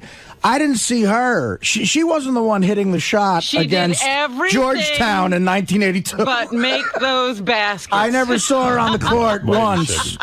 Wait a second. So how long were you with Rita Mae? 1981, I'm taking. A year. Yeah. Hot that chick, was a right? short, sweet relationship, huh? Thank God. Hot chick? Well, I don't know. Yeah, I guess. You good looking? Yeah. Nice looking woman, yeah. She took a shot at you with a gun? Yeah, she was mad. What was she so angry about? She was mad. I'm definitely not gonna go there. Why? Is it bad to go there? No. I mean, it was very personal. I didn't take it out into the public, so I really would rather not talk about that. Why didn't you take it to the public? Well, because it really was just something that doesn't need to be talked about. Maybe one day I will tell my side of the story. Oh man, this sounds good. I know it's good. I'm saving it for my next biography. Were you cheating on her? Yeah, well, maybe. Oh, you were? Yeah. So she got pissed. She was very pissed. You were in your car. You start to drive away, and she shoots at you? Yeah. But she said she didn't really shoot at me. She just shot to warn me, but the bullet came about 10 inches by my face. Some warning. Oh, my God. That was a close call, yeah. What is it like when a bullet just misses you? It wasn't pretty. Did you shake? Did you cry? I got the hell out of there. And then I cried later. Did you call the cops? No. Why? Well, because nothing happened. Hold it. If somebody shot at me, I'm calling the cops because they could do it again. They could shoot at somebody else, even, you know, in their anger. She was in whatever. shock. She was in shock. It was. You're very understanding. Where did she get the gun? That I don't know. You know, it's a free country. You can buy a gun anywhere. Yeah, but you didn't know her to be a gun owner. Well, I didn't know that she would want to use it. How did this come out in the papers and so? How did people? It didn't. It was actually somebody else that I think wrote about it, and then it came. You know, I didn't write about it. You never would have gone public with it. No, it's just too private. You got to take a page out of the great Sean Connery's book and give these women the backhand. Stop it. Yeah, I mean, that's what they need. Just be quiet. Artie, come on. She's a woman too, though. What's wrong with that? Oh, shut up. She can't beat up another broad. You're being silly. Ridiculous. No violence in relationships. This woman shot at her. But wait a second. Hold it. Should I just whip you up? You know. Yes, beat him up. Yeah, guys beat women because they can get away with it because they're stronger physically. They should not never do that in a million years. But another woman, Artie, I mean, you know, Artie, come on. it's not the right answer. Artie, Martina. Martina. Two broads can fight. She's an athlete. It would always be a mismatch. Wait, she's not a man. Martina, I don't understand something about your personality. I don't know you well. In fact, I don't know you at all. But if somebody... But you would like to. I would like to know you. I would. We'll go to dinner? I would like to go to dinner with you. I want you to turn me. Howard will never come back. She could turn you lesbian. I want to become a lesbian. I think I am a lesbian. Martina, if somebody shot at me, I could never sleep until it was somehow resolved. In other words, I would be nervous that they would want to do it again. No, that wasn't going to ever going to happen. I knew that. How did you know that? Did you talk to her? Just because of what happened afterwards. I mean, she was in shock. She literally couldn't move for a couple of days afterwards. Wow. Yeah. Wow, you must have really pissed her off. It was a bad moment. But again, God, it's like another lifetime. You know, you talk about it. It's like it wasn't even you. It was That's a wild story. It was. You know what someone once said to me? They said, boy, Martina was really bold in her day before she got settled down. She would just go up to a woman that she liked and she'd just stare at them. That's not true. I know, but when this person said it to me, I said, what do guys do? But I never did that. I would be too embarrassed if they didn't stare back. I'd really literally let them come to me. You're like Burt Reynolds. I think I was too scared that they would say no or that I would embarrass them. I completely never went after anybody. I would, check them out up and down, check the body curve. Were you scared to go? That was it. Were you scared to go back home after that? No. Not at all? No. You were brave? It was awkward, of course. But how did you know it was safe? Well, because the gun was no more there. How did the gun disappear? How did you know it was Well, there were gone? some people that lived in the house, caretakers. So they were sort of taking care of the so they witnessed this and they said, we have to now take care of the situation. Yeah. That's unbelievable to me. But that was at your house? Yeah. Oh. All right. Charlottesville. Let me ask you this. Was it weird That's to why you? I think it's not a good thing to have guns in the house. Yeah, I would say so. But later on, Rita Mae Brown and Judy Nelson hooked up, right? They became a couple. That was pretty weird. Was that a revenge thing against you? They apparently had a good time. But it didn't last very long. I think it was like a year thing. I don't know, but that was weird. Like if one of my ex-girlfriends hooked up with I don't know, like someone that I dated before that, like it would seem like a revenge tactic to me.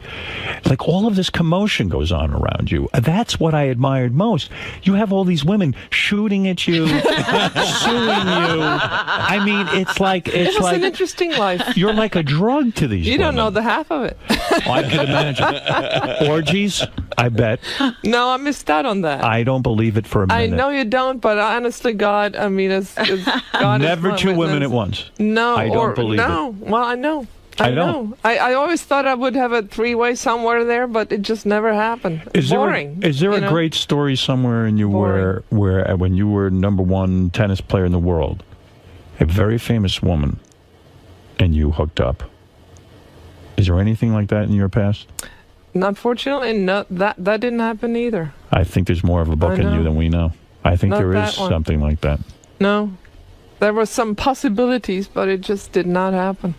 Damn. I missed out on a lot more than you think, you know?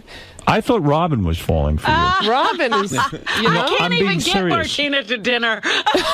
No, I feel like I heard, and you were kind of interested in Robin. I think you were. Not interested. I'm interested in her as a human being. I am married and she's straight, so it's like perfect match. Right. We can just go out and have a good time, and there is no stress. She actually gives me advice on men. Yeah, I did. What's she think about Florentine? Have you met Martina's wife? No, we're never in. You know, she's always traveling. But I brought for presents business. from her for you. Is here. that right? This Is she all super for you hot, guys. Martina? Is she younger than you? She's cute. She's young. She's older.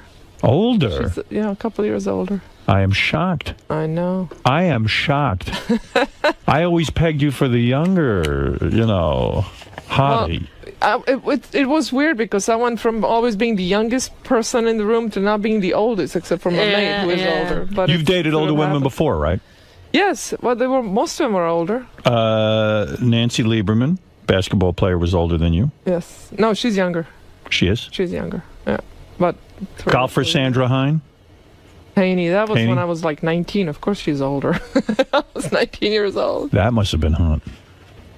You, a 19-year-old Martina Navratilova, and an older woman. And Sandra Heine. Heine. You and Sandra Heine. And what a name. But the thing is, people. I lived with the women that I was with. I lived with them, so it was very public. Everybody. What do you knows do to about these women to get them so crazy? Teach me. Let me sit at your feet. Well, we're gonna have to go out. No, seriously, what is it? Do you? Is it the? Is it technique? Is that what you're asking? Is it they always say that women make better love to women because they'll spend time caressing, the foreplay. Now, I know Beth doesn't even care about foreplay. Mm-hmm. She must be much. very hetero. She's super hetero. This Grand Slam, thank you. Wham bam, thank you, man. But I think she's super hetero. Who knows? It could be an act. You get these girls around Martina. She didn't know she liked all that touching. What a powerful woman you are. Well, thank you, Howard. Super impressive. Forget the tennis accomplishments. Forget the tennis. I know, it's just, It's amazing. By the way, she Do you have a technique? Do women say you're just great in bed? Well, like I said, Howard, I had no complaints. You and your lover now have been together 7 years, your wife. I think Not a legal wife, but one day, Right. hopefully. Let's hope. When this nation wakes up to human rights. Of course. When two people are happy, Come on. let's let them do that, whatever they want. Leave everybody alone. Let people find love where they can. I'm so with the you on gender that. shouldn't matter, right? Absolutely. Yeah, I'm ready to turn fruity. I got to do something. Isn't this sounds like fun, right? No, just equality. Sounds like fun. Yes. George, you're not officially married yet, are you, to Brad? Well, we can't be. Arnold Schwarzenegger's in the way. Right. The California legislature passed the same-sex marriage. Would you marry him if Arnold Schwarzenegger said it's okay? Would I marry Brad? Yes. I would, and you have an invitation to the wedding. I would go. Yeah, we keep trying to arrange a meeting between you and Arnold so that you can talk to him about that. but You it hasn't have worked. tried, yes. I want to learn from Martina how to And get... you know privately, Arnold agrees with it. You Yes, know that he he does. does. And But that's he the always, problem, as a that politicians say one thing and they Right. mean I another. think- And that's what I like about you, Howard. You say exactly what you think. You don't care. I think George Bush is not Is against gay secretly marriage. Oh, he's not for either. gay I honestly marriage. believe that, and I think he panders to the right panders wing, the big time. religious right wing. And it was the same with Reagan and Bush. He supported Senior. an It was amendment all to of the it. Constitution, Yeah. George Bush. Are you saying politicians can be two-faced? Would you yeah, ever? but they do make strange bedfellows. Or Would you ever be toilet stall attracted to Ellen DeGeneres? Is that your type? I don't see it. No, not quite. I didn't think so. Why? I don't know. Just not. It's about the whole look, the personality. Rosie O'Donnell is not your type. You like an in shape kind of woman. Would you go out with a heavyset woman? It wouldn't matter. It wouldn't matter. It's really the person, you know? Oh, come on. No fat chicks on your list. It's like Robin would be more my type than Rosie. But I don't know why. I mean, I know why. Robin's in shape. I wasn't in shape when she first met me. Yeah, no. You were way more in shape than Rosie. Thank you. She's like... I shrunk. You need a narrow chair so you don't fall off. I am fascinated by all things in your life and fascinated by your technique. And I've always said this about Martina Navratilova. I said it on the air before I ever met you. She must do things to women that drives them crazy. Sometimes you have to remember that less is more. Now, what do you mean by that? Explain. Maybe you're doing too much, Howard. Too much or too, too fast, too hard, too whatever. What's more important? Less is more. Kissing, touching the breasts, or caressing the vagina? What is more Well, important? that depends on the woman. That's what you need to pay attention to. Oh, so you now have to read the woman? Oh, dear. I can't do that. That's how they respond. formula. Really? I would never know that. No, because some women are more sensitive some places and some others. Just like guys, I'm sure they're not exactly the same. Some guys get it on differently, right? How much time does one spend on the breasts? I don't spend a lot. No time at all? I spend zero. I mean, a little bit. One kiss, two kisses, boom, and I'm on you're to... off to something else. I'm a vagina man. That's my thing. You're diving before you know it. I love it. I love vagina. I mean, when There, when you get in a vagina, you just go, God made this for a like this is a perfect match. It is. Well, they have breasts too, and maybe they like to have their breasts tantalized. Yeah, well, fuck it, I'll tantalize. You got to know the Are toys important? Toys, used to be, No more? Well. What do you mean? I don't understand. Well, you can play, but I don't think they're important, no. They're not essential, let's put it that way. For you to be happy, though, you have to be with a woman who's athletic, I would think. Because you have such an athletic lifestyle. Here you are, the spokesperson for AARP, or the new health and fitness ambassador. You would not be with a woman who did not share in your enthusiasm for tennis and all sports. Not necessarily true. But you have a whole lifestyle that supports your health. And do they have to be healthy and into that lifestyle? Healthy, as well? yes, but they don't have to be into the lifestyle. No. Let's. It's about the animals, really. Bottom line. Yeah. Let's say hi to some people. Mel, you're on in New York City. Martina Navratilova, the greatest tennis player of all time. Still, no one has surpassed her. Not even Serena. Not even the sister. Venus. Yeah, they got to play more. Right, they don't play they enough. Have the potential, but they don't play enough. Yeah, they haven't managed their careers nearly as well. Who is the greatest male tennis player of all time? Well, I would still say Rod Laver, with Pete Sampras being a close second, and now Roger's breathing on their necks. Rod Laver, Roger really? is Rod amazing. What about John McEnroe? Was he great? He could have been. He had a great couple of years, and he had the potential to be the greatest, I think, but he was too lazy. But there was also a time when there was Borg and Becker. It was Connors. There was a very competitive era that he was in. Absolutely. There were some great players, Ed Burke, but McEnroe basically played exhibitions so he would practice because he was too lazy to practice. Yeah. He played exhibitions as a way to prepare for tournaments. I see. So I see him quite a bit. I run into. Is that right? Yes. And he told me he is the greatest male tennis player. Well, he still thinks that, I'm sure. No, he actually never said that to me. Actually, he is very complimentary to other tennis players. He really is. Let's go to Mel. Mel, what is your question for the great... Good morning. Yes.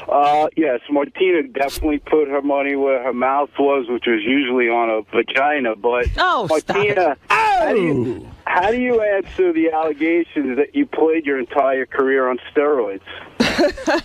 there are no allegations, and I never took anything. I was extremely against it. In fact, I had a boy come up to me one time, and I was in a gym working out. He says, "What do you think about blah, blah, blah?" He said this word. I'm like, "What are you talking about?" He says, "Well, what do you think about that?" I said, "What is it?" He said, "It's a steroid." I'm like, "Don't even think about taking it." It's a 15-year-old boy that wants to cheat right there. Never took anything. People thought that because, A, you were a superior athlete, and also your muscularity was superior. But I remember that you used to do tremendous amount of exercise and weight training, which wasn't so common for tennis players back Not at then. all. I worked out hard, but I was always muscular. You look at my mother; she has big arms. You know, I've always had that physique, and then I worked at it.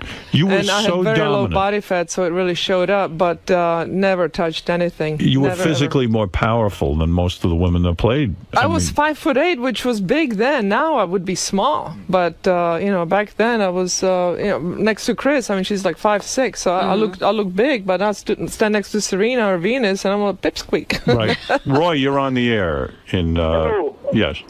In 𝗏𝗏, Martina, back in the 70s, Chris Evert was so hot in that little tennis skirt. Did you ever fantasize about She's her? pretty cute. She's Did you want? I could see that where you would be attracted to her. Well, you know, Chris would be my type, but it was so tight in that we played against each other. You really didn't go there. Did you ever think about her alone at night? No, You I never fantasized? really took it that far with any of the players. It was like they were too close. You know. When you were a young girl growing up, who was your fantasy girl? Was it anyone in the movies, an actress? Who was the girl that defined what you wanted in life from a partner? I don't know. I guess. Gee, I can't even think. I mean. I know in the book you admired Audrey Sophia Hepburn. Loren. Sophia Loren. See, I'm happy for you the way your life turned out. I think you're a content, happy woman. You're content in your own skin, because I think your father was very rough on you. I see this with a lot of athletes. Your father, dare I say, was absolutely nasty. He said he'd prefer you to be a prostitute than to be gay. Well, when he found out that I was gay, but at that point I was 25 years old. Where he was hard on me was that he criticized every single shot when I was playing. He was my coach, and he was very critical. Would you recommend that parents stay out of the coaching business? Well, you know, but he was always very positive as well. But it was hard. But when he turned to you and found out you were gay, yeah.